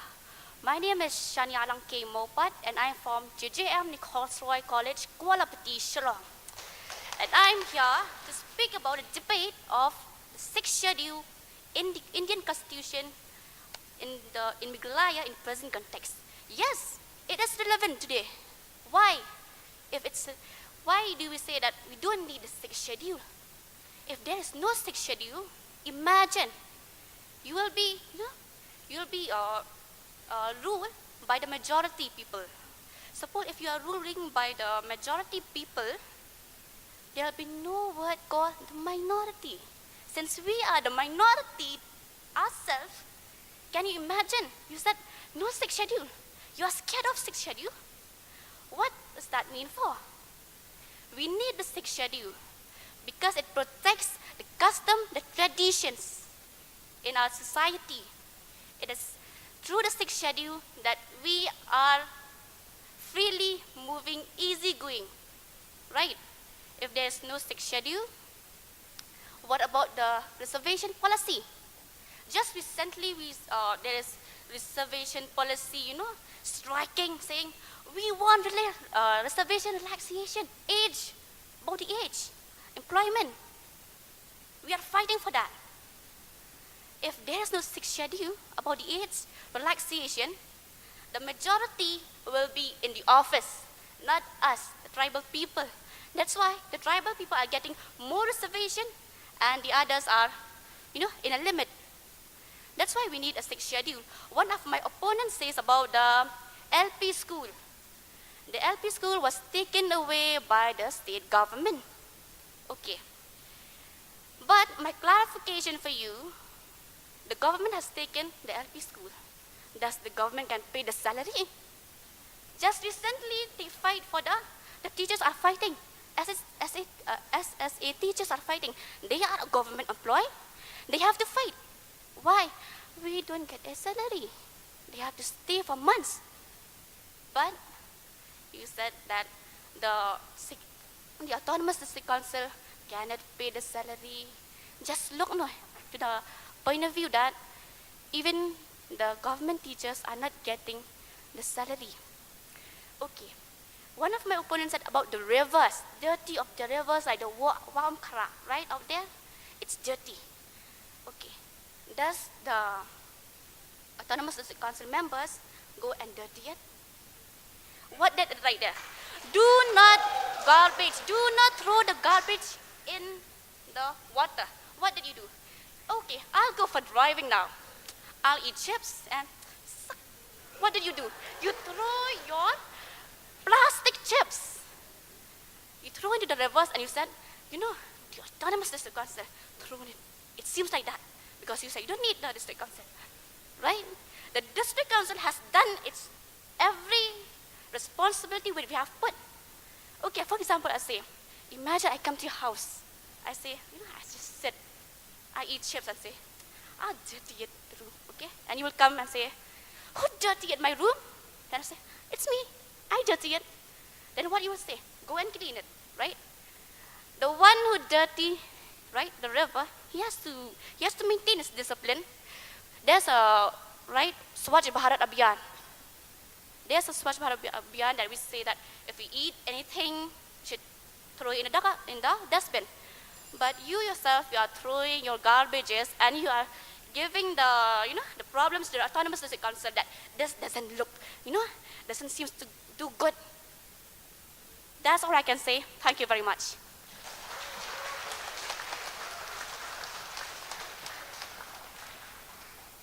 Okay, thank you, Shani Alang, for the speech that you have given. So now I'll call from the other side, Lur Shai Marba.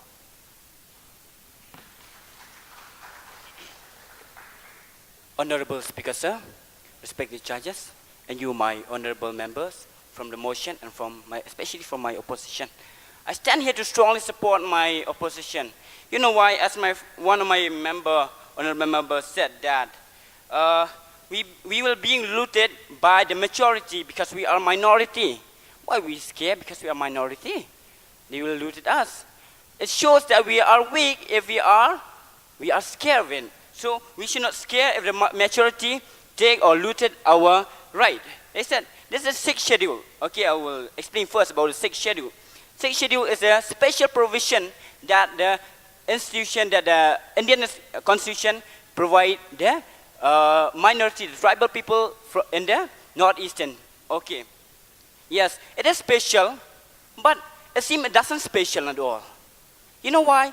I'll give you some of my points. Many of them, they speak about river, Yodo, and speak about many things, but I'll speak about what I have seen and have example that stated that this sixth schedule is not relevant at all. Like for example, like in the year 2019, there is a clash between the state government and the KHADC. You know why? There's a tug of war. There's tug of war between the state and the KHDC. Why? They want to be over control the municipal affairs in Shillong. Let's see. It also bring a clash. It doesn't bring the unity. It also bring a clash. And also, this is a big example that I can give that the sixth schedule is not relevant in Meghalaya in the present context. And moreover, I can see that sixth schedule does not reflect the diversity and aspiration of the different tribal communities in Meghalaya. You know why? As we know that in Meghalaya, we have many three tribal, as we can know now, Khasi, Jaintia, and Karo. Okay? These are tribal that they have their own ADC. And also, there's many other smaller tribes also like Bhoi, War, Baish, and then Rabha, extra, many of them they have. They have no voice. They have no proper presentation to present or no voice about their effects on life and rights. For example, in the year 1976, facing many social abuse like drug abuse. We can see now, like unemployment, poverty, we are facing of that. But the ADC did not work on it. But they just allow them to live as it is. As we can see the example, also one of my friend who spoke before that, look, an example in Yodo. Where are the tribal? They are outside, and the non-tribal, they are inside. This can show that they are happy for us tribal to be in poverty. This is that the ADC did not function very well in our state. So this sixth schedule is not really relevant in their present context. So we should, instead of saying that, we should remake their umbrella. They said that our sixth schedule is like an linkage umbrella shield. They said shield. I said it's a broken shield. It's a broken shield. When the people come outside, the non-tribal come outside in our state, we allowed it. We don't have any proper to go and check it. Like in the recent news, I have seen that the ADC, like KHDC, they have go and check the trading license. What about these past 5 years? They don't even go and check. They allow them to go to work on it. But now suddenly they come and check the trading license. Why? I think maybe as a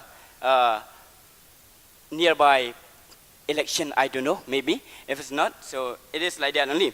And also, the coming of this ADC, the sixth schedule, I can say it brings more corruption. Why? Like for example, I'll give you the example. In the news, one of the news that came in the Controller and Auditor General, CAG, revealed that the KHDC has been accused of RS 25.32 crore mean for the development scheme. So I would like to conclude with this one.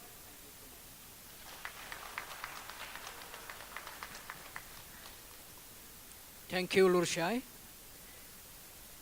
Now I'll call from the motion side, Ri Khasi Jaintia.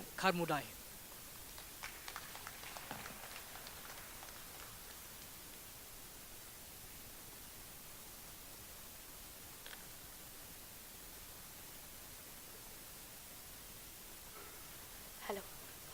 Good afternoon, respected speaker, sir, and to you all present here. My name is Ri Khasi Jaintia, and I represent here from Ri College, Khubor.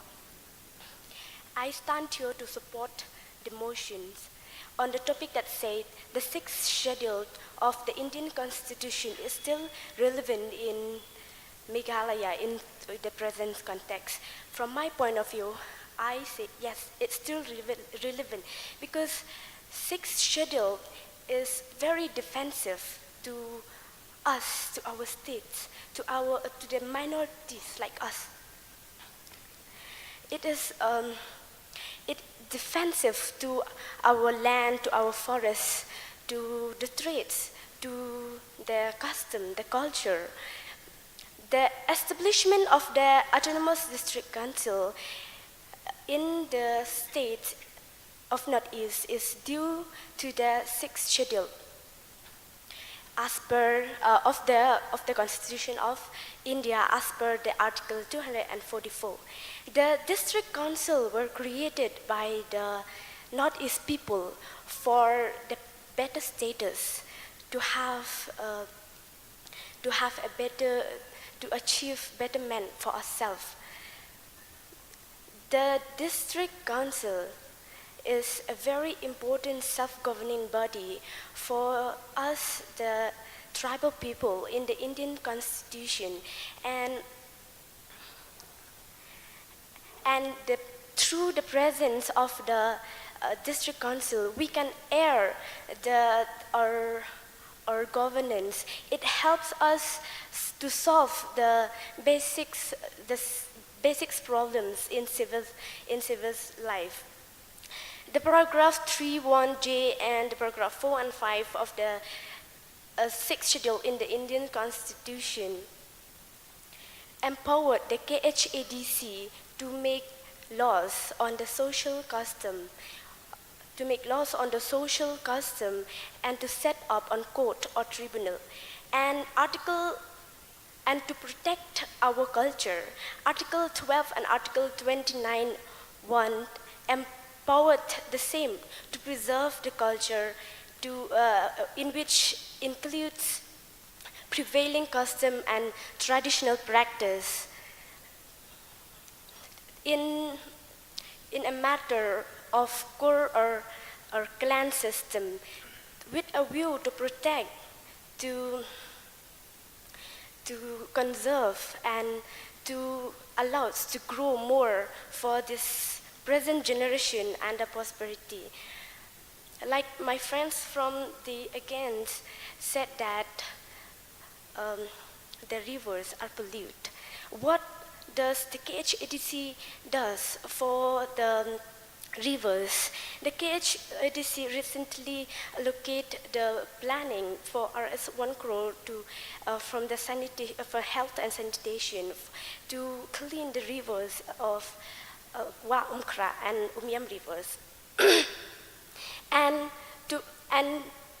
it is our responsibilities. The power is in our hand to not pollute the water. The KHADC refers the solid waste management rule in 2022 to imposing fines to the people who pollutes the water, and it gives us the villagers the power to fine a hefty fine on the people who connect their septic tank directly into the rivers and who dump solid waste into the rivers. To wind up this presentation, I said that when I looked at the function and the management of the KHADC, the way they protect us, because my friends from Against the Motion asked, why do we need a 6th schedule if we are in Meghalaya state? We lived in Meghalaya with the existence of 6th schedule, and there are still the non-tribal roaming out there. Imagine if there is no 6th schedule and we will be all disappeared. Thank you.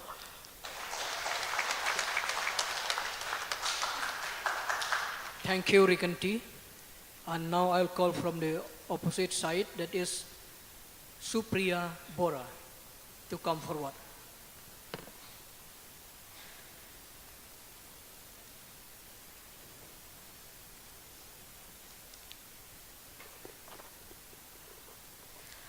Modern man has lost the sense of wonder about the unknown, and he treats it as an enemy.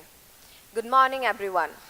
I, Supriya Bora of Lady College, is here to strongly and firmly speak against the motion that the sixth schedule of the Indian Constitution is relevant in the society. Respected Speaker, sir, as per the sixth schedule, states like Assam, Tripura, Meghalaya and Mizoram are the states consisting of tribal areas and are deemed to be technically different from the other areas. But, respected Speaker, sir, is it still relevant in Meghalaya? The answer is a big no. The tribal communities of Meghalaya are still facing many issues and the government denies their right.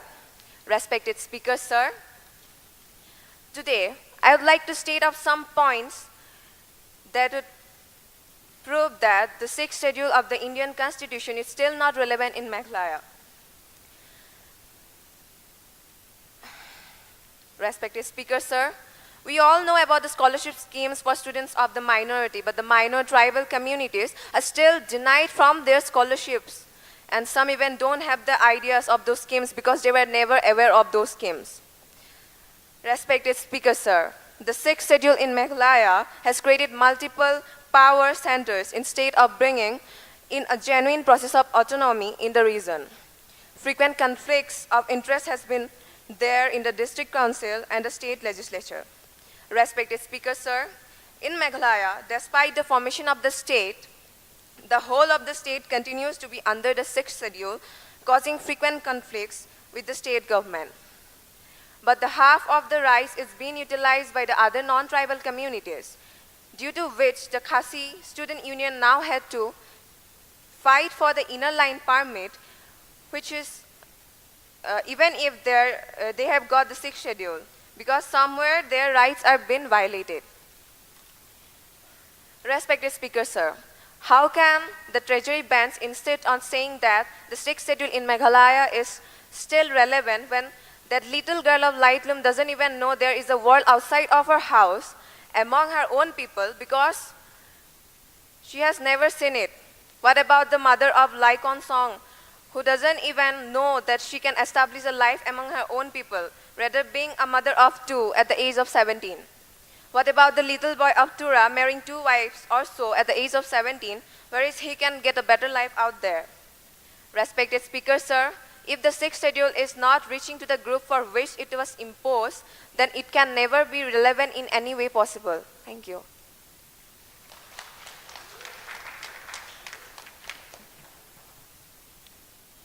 Thank you, Supriya. Now I'll call from the motion side, that is Ri Lang Yaupniao, to come forward.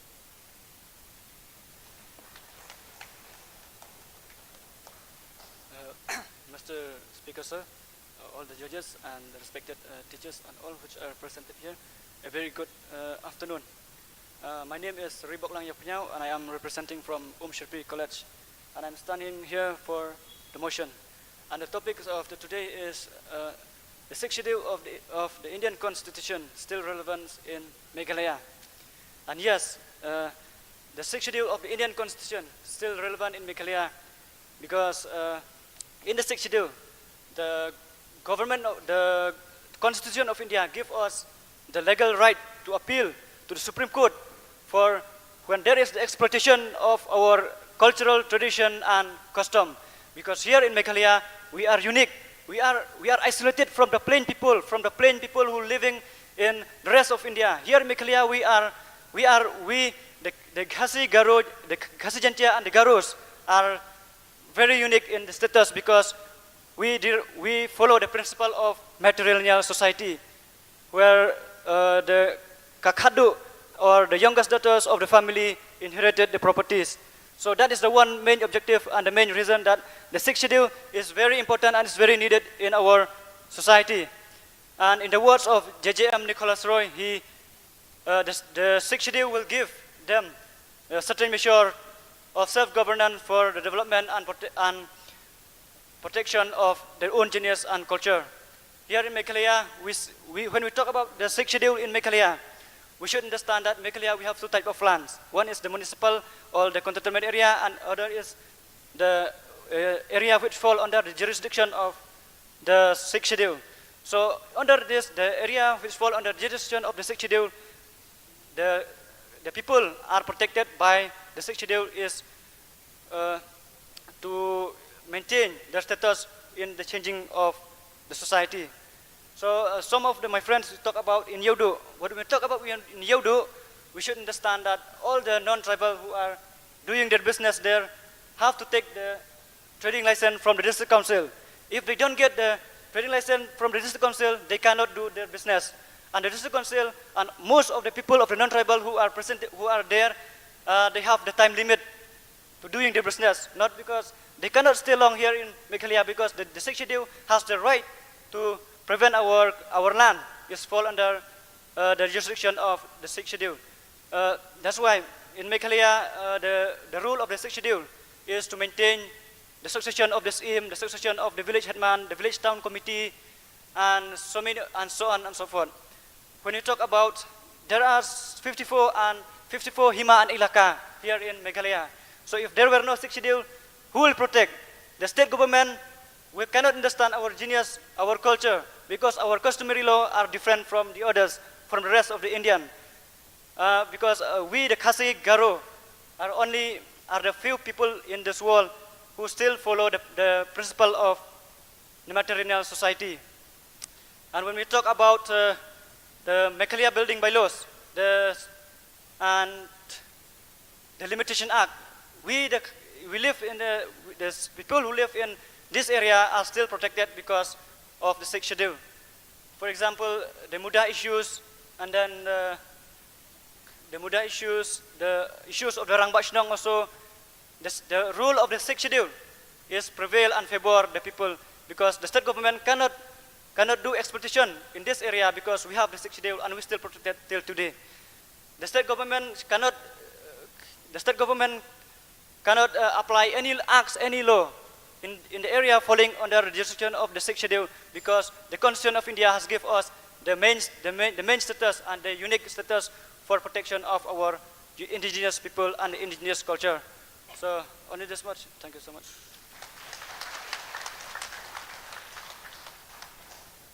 Thank you, Riboklang. Now I'll call from the opposite side, Yai Krishan Rentatiang.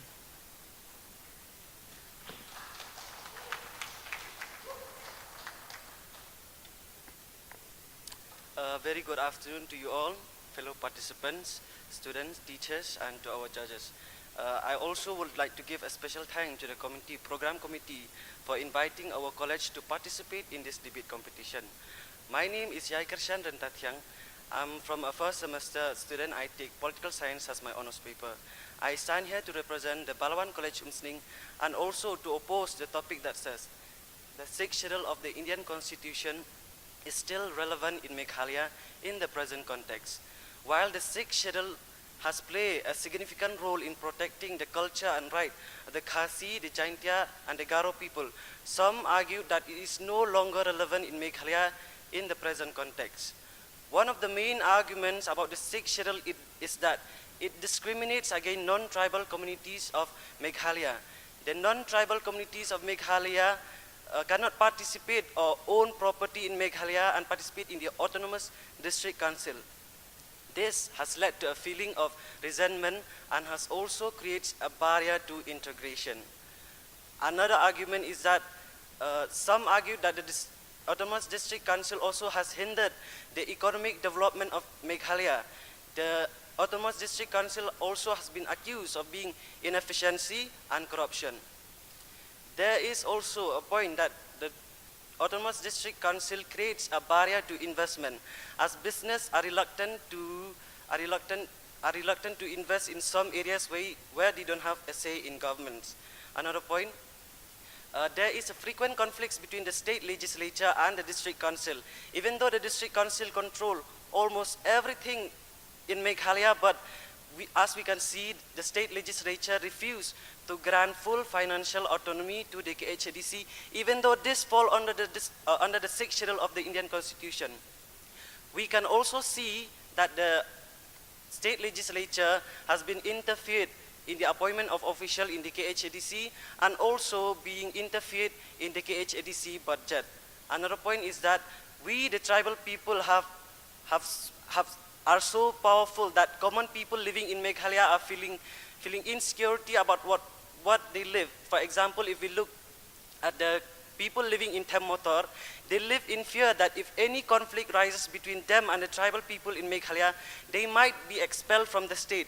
Even though if we look at Article 19(1)(e) of the Indian Constitution, it says that each and every citizen of India has the right to reside and settle in each and every part of the Indian territory. Even though this, they are being marginalized and also continue facing violence. If this is what we treat the non-tribal, what happened to us also if we go outside the state of Meghalaya? For example, if you look, one youth, I think from Nongpo, has been killed. The name Walinda Binong has been killed outside of the state. Because the way we treat others, they also will treat us. Despite the Autonomous District Council, we also, the Meghalayan people, lack political participation. That is, mainstream parties having localism, communism, and also regionalism, which has dragged down the developmental work of the people. People in Meghalaya also lack political participation in each and every field there in the state and also in the country of India. As we see, despite the Autonomous District Council, certain development benefit have not reached certain areas which has caused isolation. We, the Meghalayan people, are lagging so much behind in terms of education, political participation, development, and economic also. There is also a misuse of power between the state government, local bodies, such as the district council and the regional office, which has led to a feeling of resentment, a feeling of corruption, which many people, certain areas in Meghalaya lack in terms of development. As PMCM had said, if we are getting sick, we take medicine, right? We take medicine. Also same to the district council. If they do not treat the way they are meant to be, then we are being stuck, we are being stagnant, we are being left behind, we are being left undeveloped in Meghalaya. And I think the district council will take the job as responsible for the people living in Meghalaya. With this viewpoint, I express my view and thought to you. Thank you so much.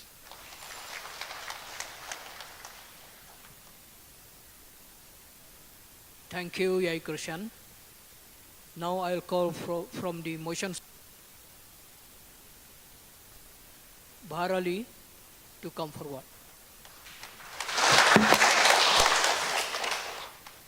If someone came up to me and said that the sun was going to rise from the south, I would rather believe that instead of believing the words of the opposition bench. Now, first of all, I would like to mention that the 6th schedule is protecting our rights. Now let me place a very simple example. Before we all moved out of our own houses, we all wanted to get out of our house, have our own lives, and we feel like we don't fear anybody. We're the best. We can do whatever we want. But once we move out, we find that the reality is way, way different than what we assumed. It's hard to sustain. Therefore, the 6th schedule is like our parents that are providing us the protection that we deserve. Now that we are under protection, we believe that we can survive without it. But can we really?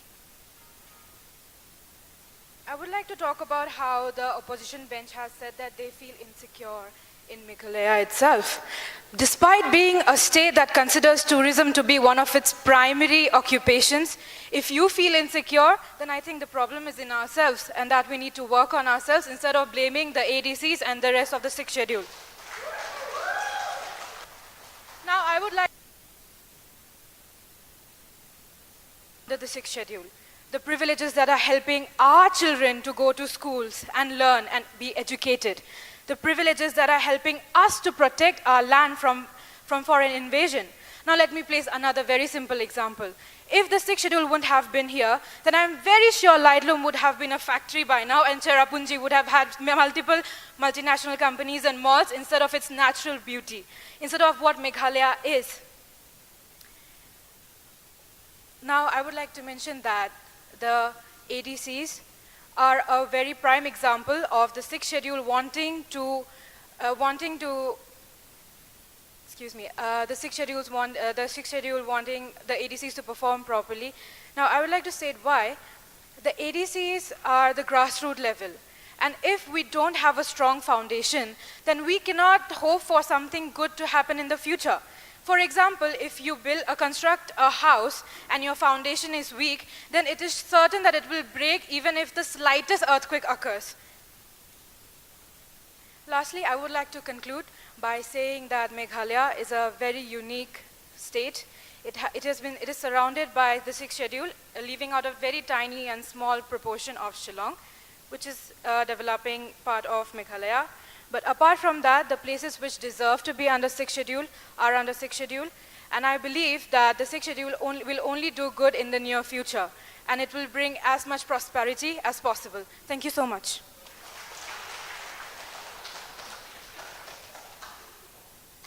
Thank you so much, Christina. Now I will call from the opposite side, that is Daman Bha Nongse, to come forward.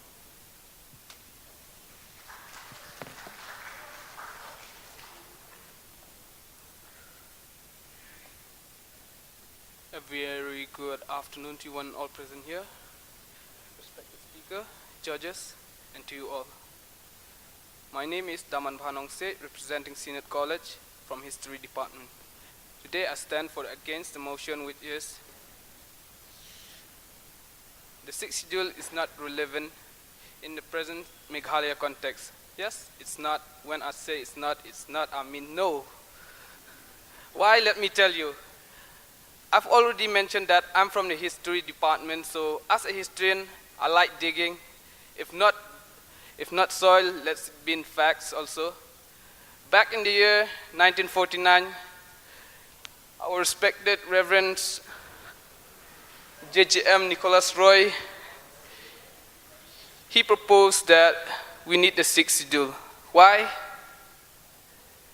They've been mentioning about fear of the tribal people against the majority. No, it's not. Back at the days, we never fear about our tribe ending or anything. We love our tribe. The love of his tribe make him wanting to make the sixth schedule. So when we talk about the love, let's go to the present context. It's enough digging for that. When we say love for the tribe, the culture, custom, and all, let's look about today's context, about the culture. What is there left of our culture that is still there up to date, that has been protected by the sixth schedule? Nothing.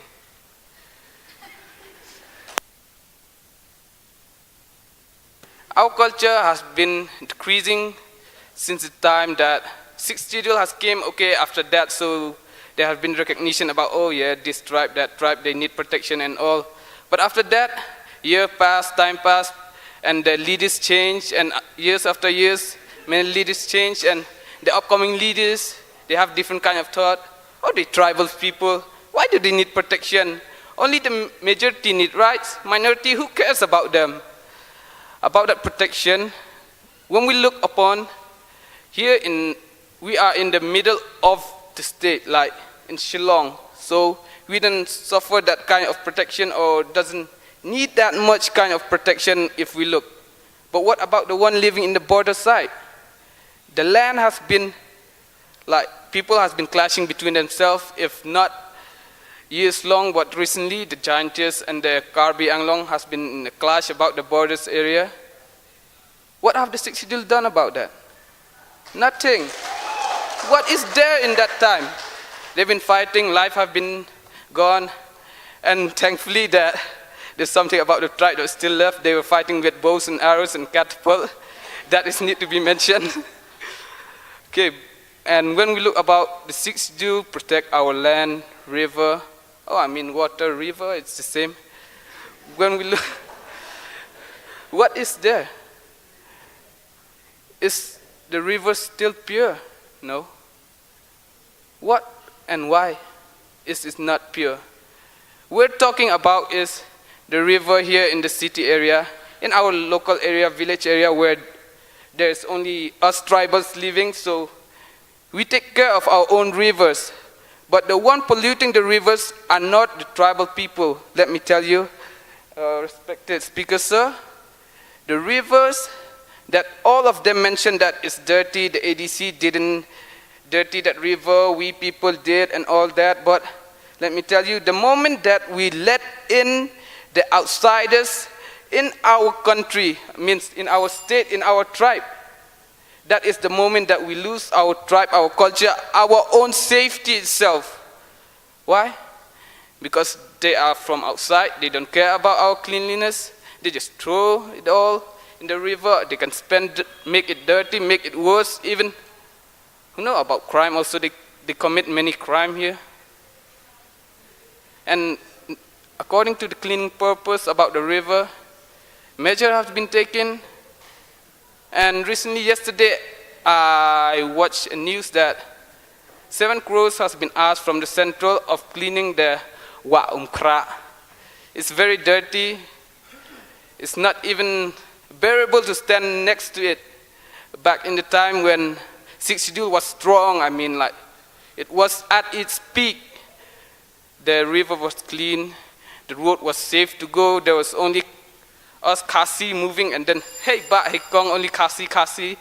And now we go, oh, mama, siya no mulet, mga utute let shatu. And about, okay, let's skip that part. I've mentioned too much about that, and about the employment. We're having... Time's up. Okay, sir, only this much. But I must tell this, that the outsider is having more employment rather than the one tribals living in here. Sorry for the time, only this much, thank you.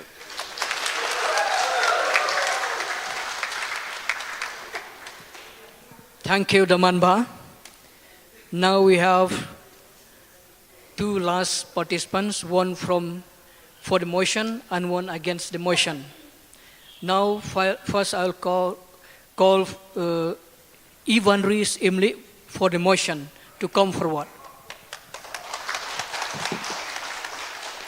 Good afternoon to everyone. Good afternoon, Speaker. Good afternoon, our respected judges and guests and all our respected teachers and my dear colleagues. I am standing here for the motion side, which says that the 6 schedules is still relevant in today in Meghalaya in present context. The 6 schedules is a provision in the Indian Constitution which grants a special protection for the tribal areas in the northeast in Meghalaya. I have some points that I have been prepared in organizing them from 1 to 3, and as I myself I like things to organize, so I also prepare the points organized. Number 1, I prepare the points for the 6 schedules. It aims at preservation of the indigenous culture. The 6th schedule is essential for preservation of the culture, the language, the tradition of the tribal areas in Meghalaya. It promotes and protects their language, their social practices. And the other point, it aims at political representation. The 6th schedule, the Autonomous Council, which is in the form of the 6th schedule, is responsible and give opportunity to represent our tribal areas in the political form in both the central and the state governments. Through this, it will enable them to ensure their interests, their voices to be heard, and that able to be policy makers in the futures or in the present today, in the future progress. And the next point is the 6 schedules aim for the socio-economic development. The Autonomous Council, which is in the form of the 6 schedules, is responsible and have the authority to provide different various schemes for different various tribes in Meghalaya. Through these various schemes, the peoples in Meghalaya in different tribes, they will enable themselves to work together, and it also provides many of the youths to have employment and also to build a good relationship in the society. As I've heard many of my friends from the opposition side says that the 6 schedules is not relevant at all, so I would like to ask them a question. If it's not been because of the 6 schedules in today, I think you will not be able to be in here. Also in this hall, this doorbell hall, National Doorbell Hall, in today present in the villages, like in Shillong, we have different many village headmans. We still have our doorbell Shillong, our doorbell hall. So we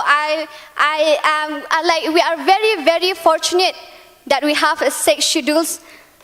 And also the 6 schedules empowering the gift of powers, empowering women. The 6 schedules empowering and promotes both gender for equality, but it also gives a special empowering for women to work in the society. I think in our society we have our different groups like the SSG, who are the women's and all the women's are work together and promotes the equality, the interests of the people in the society.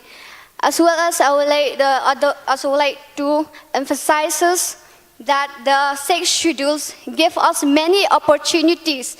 Like we are still in today's modern world, but we are still protect and promotes our Khasi dance. We have our Khasi songs. We are very fortunate to still have our Khasi dance, our own music, our own dance. And also, I will like to point upon, like some of my friends says that the rivers and all that are very, very dirty and all nowadays. I would like to say, take a look at my locality. I am originally from Maukaruat. I am very proud to say that our Warilang is still clean and pure. And we open for tourism to come and to emphasize the scenic beauty of our nature. So I think it's our duty, it's our own individual duty to protect and to make a cleanliness for the environment that we are living in. In conclusion, I will say that the 6 schedules play a very crucial role in empowering our society in Meghalaya. Thank you. Thank you so much, Ri, for your speech. Now I'll call the last participant, that is Rakesh Dasi Tamin, to come forward. First of all, good afternoon to each and everyone. My humble respect to Speaker Sir, all the judges and all the learned teachers who present here. Myself, Rakesh Dasi Tamin, representing Sarpi College. So I'm standing here against the motion. So why we still not needed the 6th schedule in Meghalaya? 6th schedule of the Indian Constitution provides self-governing autonomous district council of Meghalaya to regulate the power and function within the state. But under 6th schedule, they fail to regulate the power and function in all spheres, like in financial sphere, in judicial sphere, and in administrative sphere. When we talk about protecting the land of our tribal people, in the paragraph 8.1 of 6th schedule empowers the ADCs to protect land of the tribal peoples, but they fail to do, and they fail to protect the land occupying by the non-tribals.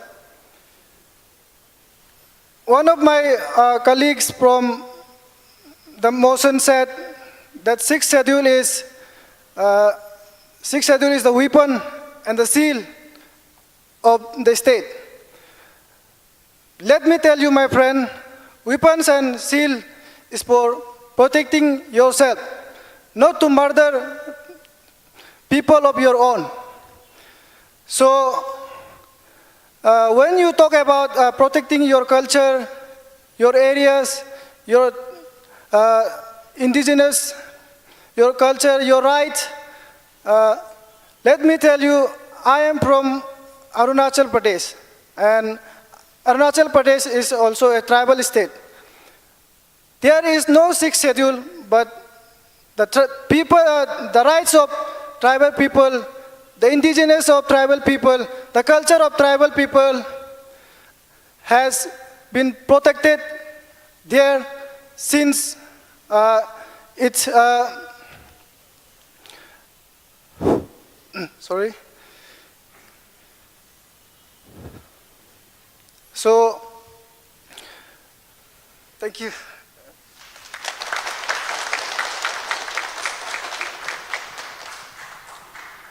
So thank you so much for all the participants who have come forward and take part in this debate.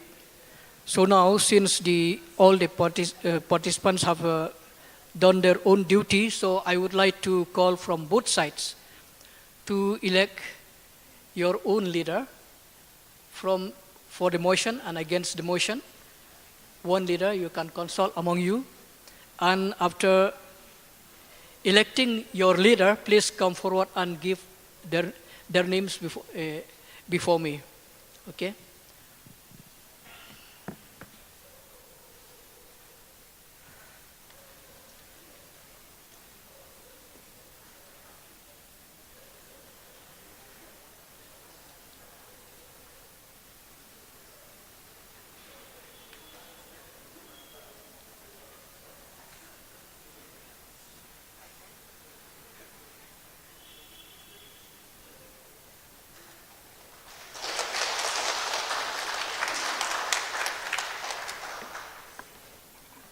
So just to summarize it, I'd like to say, as my for the motion, friends has said that it is relevant.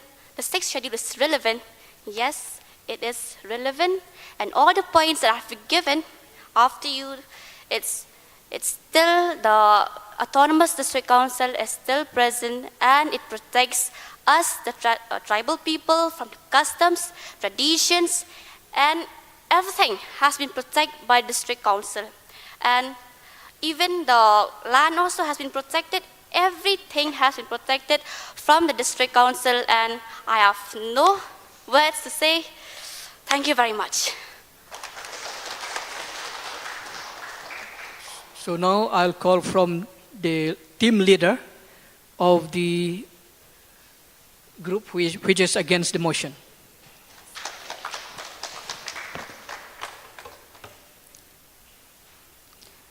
So once again, I stand here to against the motion. As I heard from the motion, is what they says is it's all about the rivers. So when we talk about the rivers, why did the government put the strict restrictions about that? Why did the government do it? Then if it is us, then why not we go for a cleaning campaign every day? Yes or no? As we all know, one of our social media journalists, he's Nicky Nicky. How many of you know him? How many of you know him? And but Nicky also, if you saw this live, I want to give example. I want to take you as a good example. How many of you know about Nicky J? Only one. I saw only one. Two. Only two of you know about Nicky. Then what did he do? Did you saw on the social media? What did he do for our Shillong? Is it he go and clean every day? Yes or no? Or do he clean campaign for the Shillong? Why did Marik have? Why Marik have to do it? Why not the government? Why did Bambanik have to do it? Why not the government? Or do the government pay Bambanik to do it? Yes or no? With the collection revenues of the government can fix in this problem. But no, why they are acting so blind and deaf?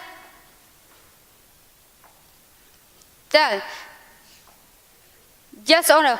Okay, when we take one as a good example, my mother taught me that I should never throw garbage or cheap plastics anywhere because I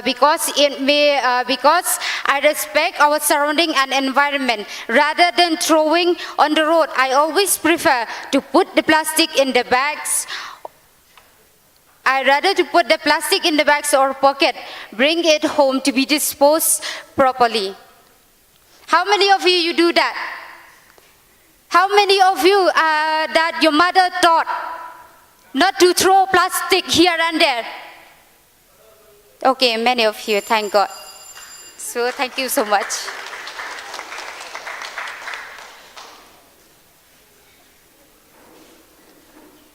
Okay, thank you so much for all the participants who participated in this debate.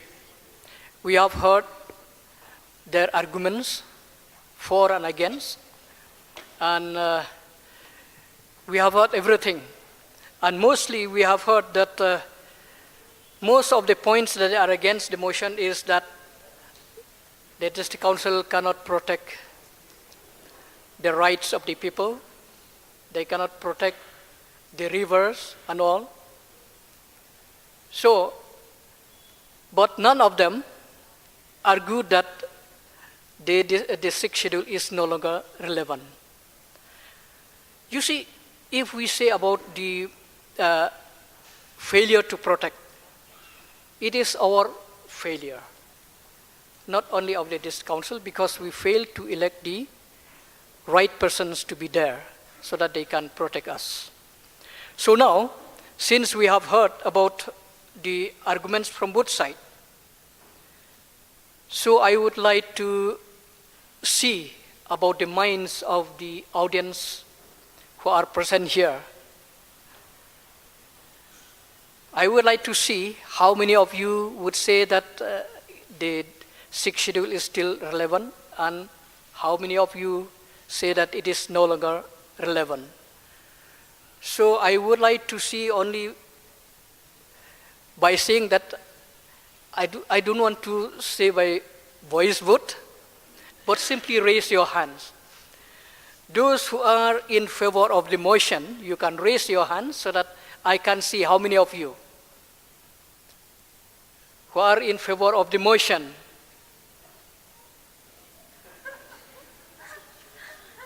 Okay. So only few of them are in favor of the motion. So those who are against the motion, you can raise your hand. Same thing.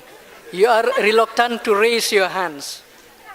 So it seems that you are neither against or in favor of the motion. So now my part has come into conclusion. So I would like to hand over this program to the host.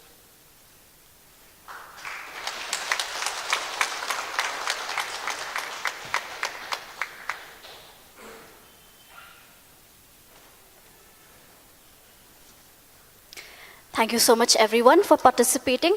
I can see that that was an interesting and invigorating debate as well. So I find that I have gotten some kind of information that I did not know before. So thank you for your efforts, thank you for participating, and thank you to our moderator as well for conducting the debate.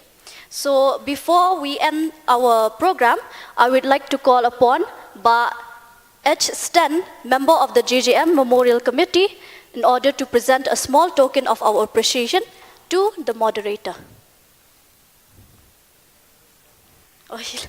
Okay, so our moderator has gone for a little bit of a break. So I would call upon our respected principal, Sir RGM Sokya, to present the certificates for the students.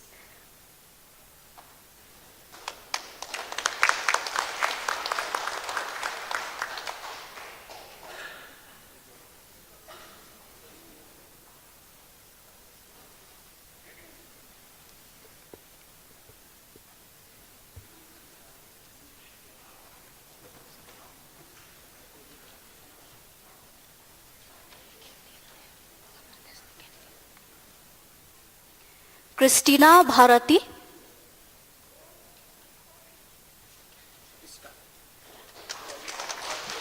You can leave the stage after you have gotten your certificates. Supriya Bora.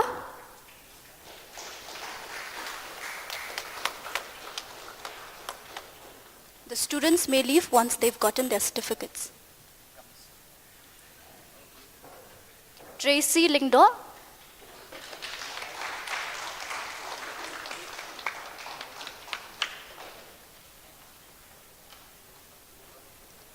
Ivan Rees Emile.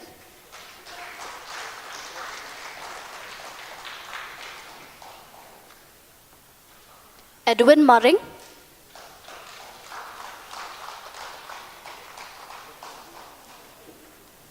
Didymus Gashnga.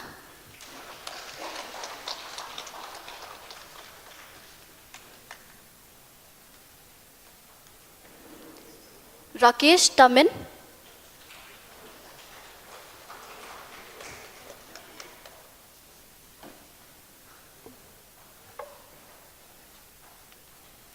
Ribok Lang Yau Pnyao.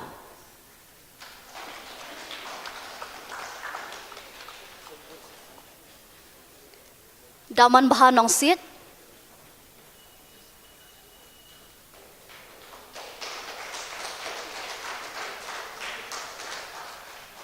Manuel Ringhang.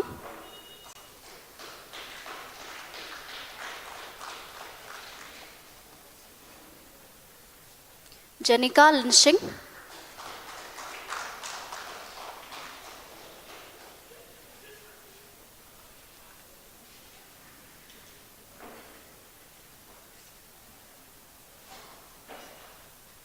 Meba Shampang Nongrum.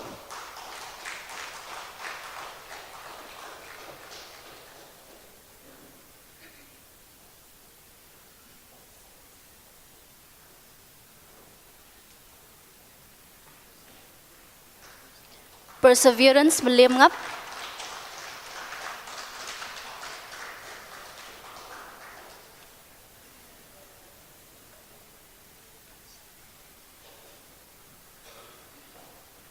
Ri Khasi Jaintia.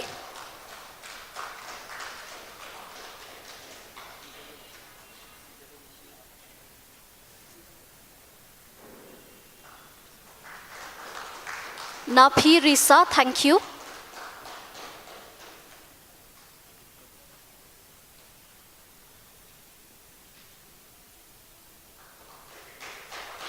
Shania Lang Khong Mopat.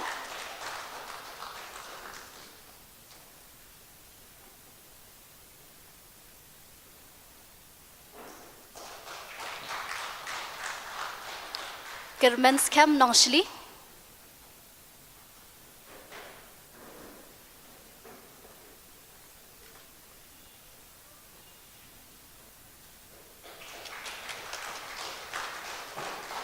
Yai Kirshan Rintathyang.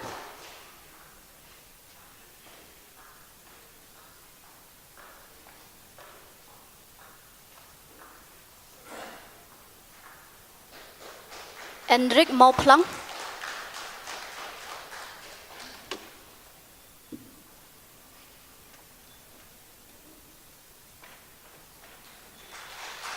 Amberine Karsalang.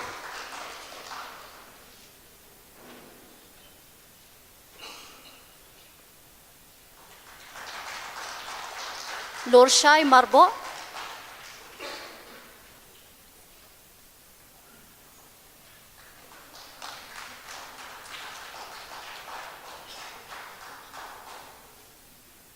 Ganrila Solia.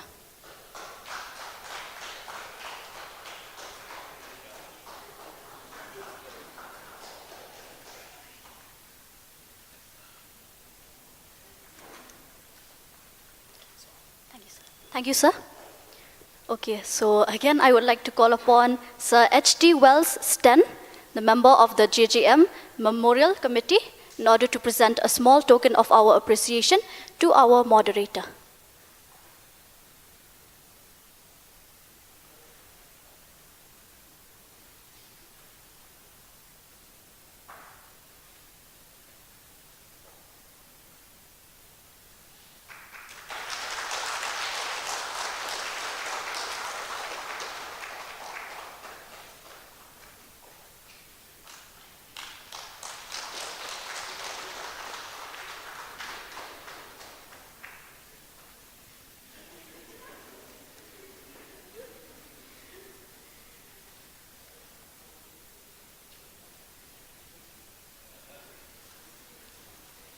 So, the judges, may I ask if you have the results yet? You've given. Okay. So, for the announcement of the results of the winners, I would kindly invite Dr. L. Roy to announce the winners. Oh, this. Okay, so they are still calculating the marks. So I think we can take just a 5 minutes break. Thank you, everyone.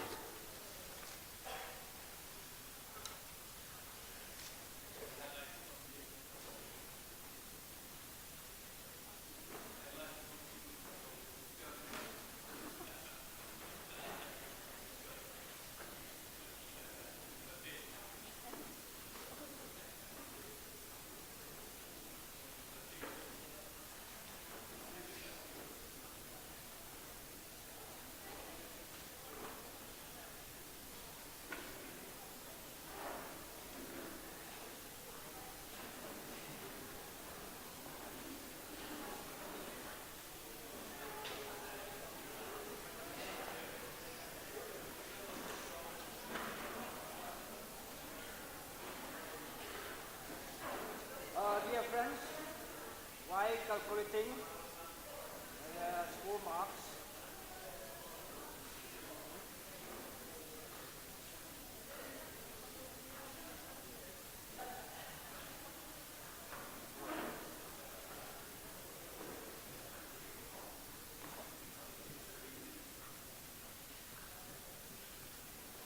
okay. Hello. I am very thankful to God for this beautiful day that we have this inter-college debate. It is very interesting, very important, and it is necessary for us to reflect on the sixth schedule. Now, for your general information, I would like to say that the district council is under the sixth schedule. In 1949, before the commencement of the preamble, that is before 26 November 1949, JJM Nichols spoke in Delhi about the tribal culture. He said, I have a record, tribal culture and among the Khasi Jaintia people, the tribal people, is unique because the Rajas, the king, and ordinary people are working together, eating together. There is no bias, there is no prejudice, there is no distinction of who is high, who is low. So he said, like this, do we have in the plain? So he said that the people of India should look at the practices among the tribal people, and we have to follow this kind of thinking and understanding to have our equal status among us. I am interested, actually, but time is limited. What is sixth schedule? Six means six. Schedule means it is a list, literally, to say list. A group of people, ethnic group of people are in the list. You see, in the sixth schedule, there is no clear definition. But what we understand is, those who are in the sixth schedule, they need to be protected. They need development. They need to be assisted. They need to be protected by the constitutional means and provisions. You see, actually, Nichols, Reverend Nichols, he was a pastor of the church. And he came forward to find out ways and means to defend the tribal people, to find out ways and means to protect the tribal people, because they are few in number and also they are still backward. So he remembered the Bible, in which Samuel came forward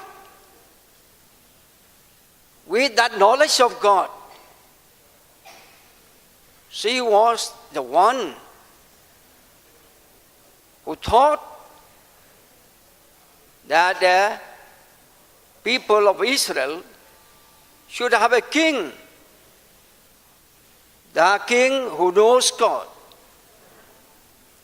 To cut short, I would like to say,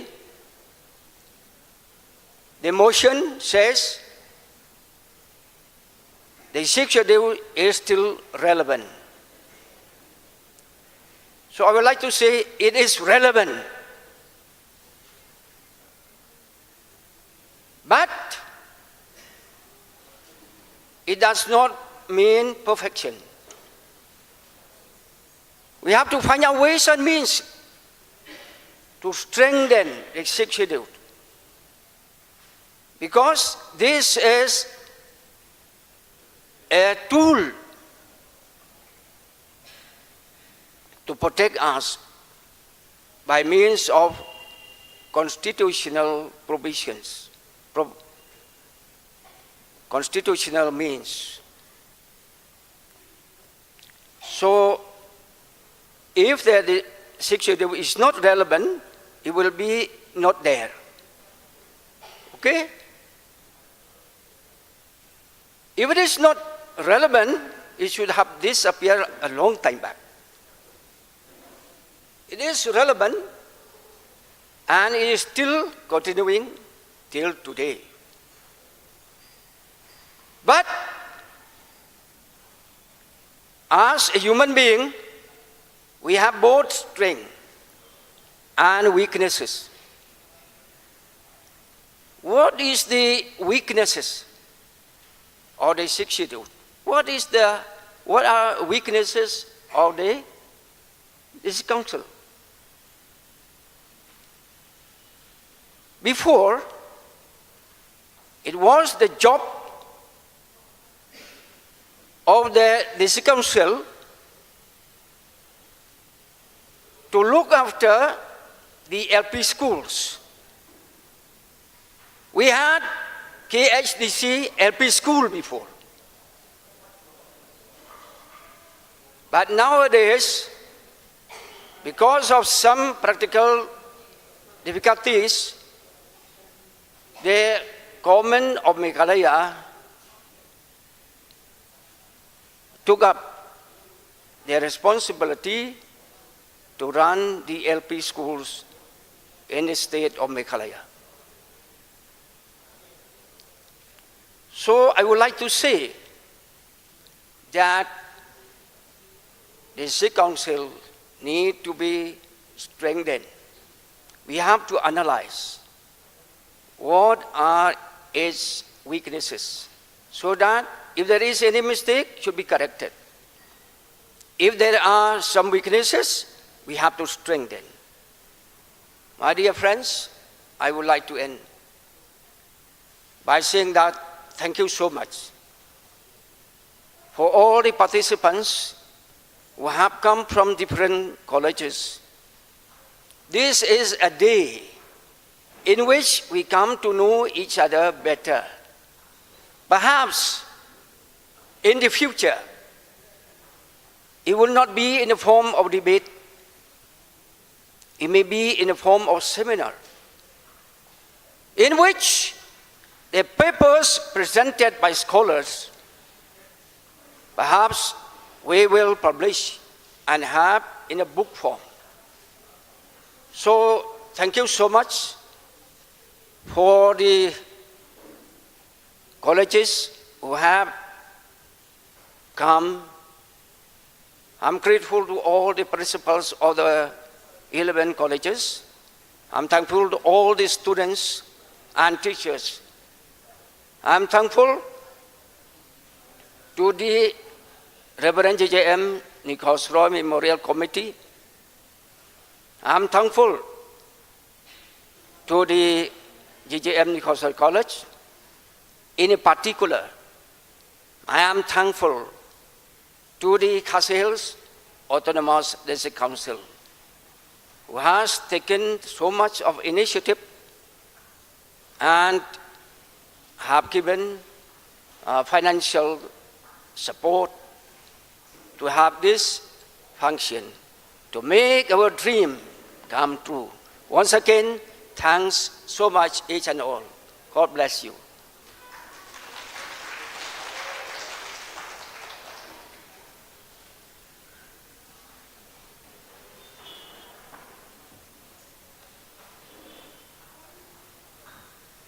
Thank you so much, sir, for your words and for your speech.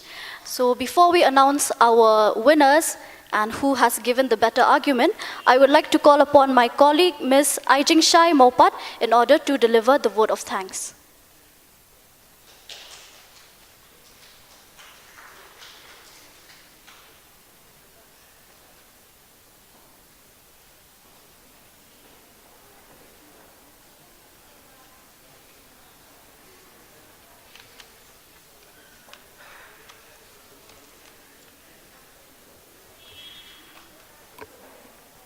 On behalf of the JJM Nichols Roy College, it is a great honor and privilege to propose the vote of thanks on this memorable occasion. Let me first of all start by giving glory to the Almighty God for making today's occasion a resounding success. First and foremost, we are grateful to the Reverend JJM Nichols Roy Memorial Committee, particularly Baran Sam Sutunga, the chairman of the committee, Ba H.S. Suting, the secretary, and all the other members of the committee who have taken the initiative of commemorating the 64th death anniversary of the late Reverend JJM Nichols Roy, starting today, the 27th October 2023, and which will culminate on the 1st November 2023 at the Reverend JJM Nichols Roy Memorial Auditorium, Kuala Pati, Shillong. We also express our profound gratitude to Bak Panyat Singh Siem, the Honorable CEM of the Khasi Hills Autonomous District Council, who has shown keen interest in commemorating and providing funding to this event. Thank you so much, sir, for your valuable contribution. We profusely thank the member of the District Council, Bak Penchangan Siem. Despite your busy schedule, you have found time to be with us on this occasion. Your presence, sir, has greatly influenced and inspired us. We are very grateful to Dr. S.K. Emle, the former judge of the District Council Court, for sparing your valuable time to be the honorable speaker of today's inter-college debate competition. We profusely thank the judges, Professor Strimlet Dakhar, the head of department Khasi Nehu, Professor Benjamin F. Lingdo, head of department Tourism and Hotel Management Nehu, Advocate Robert John Kharjaran, President of the Hinyotrep Youth Council Central Body. We sincerely appreciate your time and your effort in making this event a success. We are grateful to the principals, the teacher in charge, and students, participants of different colleges who are participating in today's inter-college debate competition. Thank you for accepting our invitation. We also express our gratitude to the media partner, T7 News, for your presence and your providing us with good coverage and generous media's exposure of the event today. Thank you so much. We also like to express our profound gratitude to the Darbar Shnong Maukhar and the management of the Khasi National Darbar Hall for allowing us and granting us the permission to use this hall for organizing and hosting this event. We thank particularly Badan Kuparwar, the Joint Secretary of the Khasi National Darbar Hall, who has shared with us an information on the contribution of late Reverend J.J.M. Nichols, who is one of the founding members of the Khasi National Darbar in 1923. We owe our gratitude to the governing body, particularly Sir Lambharoy, the Secretary of the governing body, and Principal Reverend Dr. R.J.M. Sokhya, for your valuable guidance, kindness, interest, commitment, and continued support, which has always encouraged us. We are very grateful to the faculty members, the staff, and the students of J.J.M. Nichols College, Kuala Pati, Shillong, for taking responsibility in managing, arranging, and who have worked very hard and ensure that this occasion become a memorable success. We would like to express our profound and most sincere gratitude to you all for honoring our invitation with your presence. Thank you so much.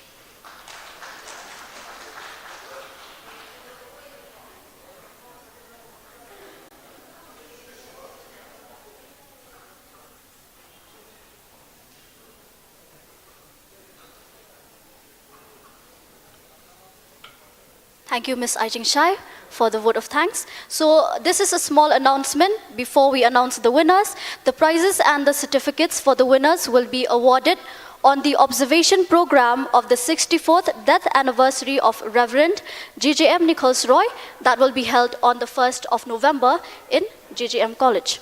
Details of the program will be informed and sent to you by our convener. Thank you. So now I would like to call upon Dr. Elroy in order to announce the winners.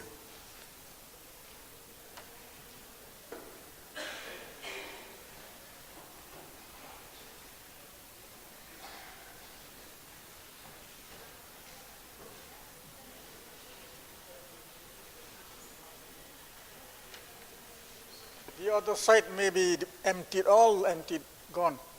But all are waiting very eagerly for this.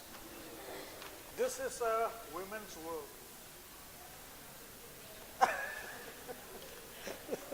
So the first prize goes to Miss Jenica Langshing of Smith College against the motion. Number 2 is Shania Lang Kong Maupa of J.J.M. Nichols College. And the third is Napirisa Thankyu of Nabon College. So as you've heard, the prizes will be given in J.J.M. Nichols College on the 1st. We'll share the details with you later on. Thank you very much.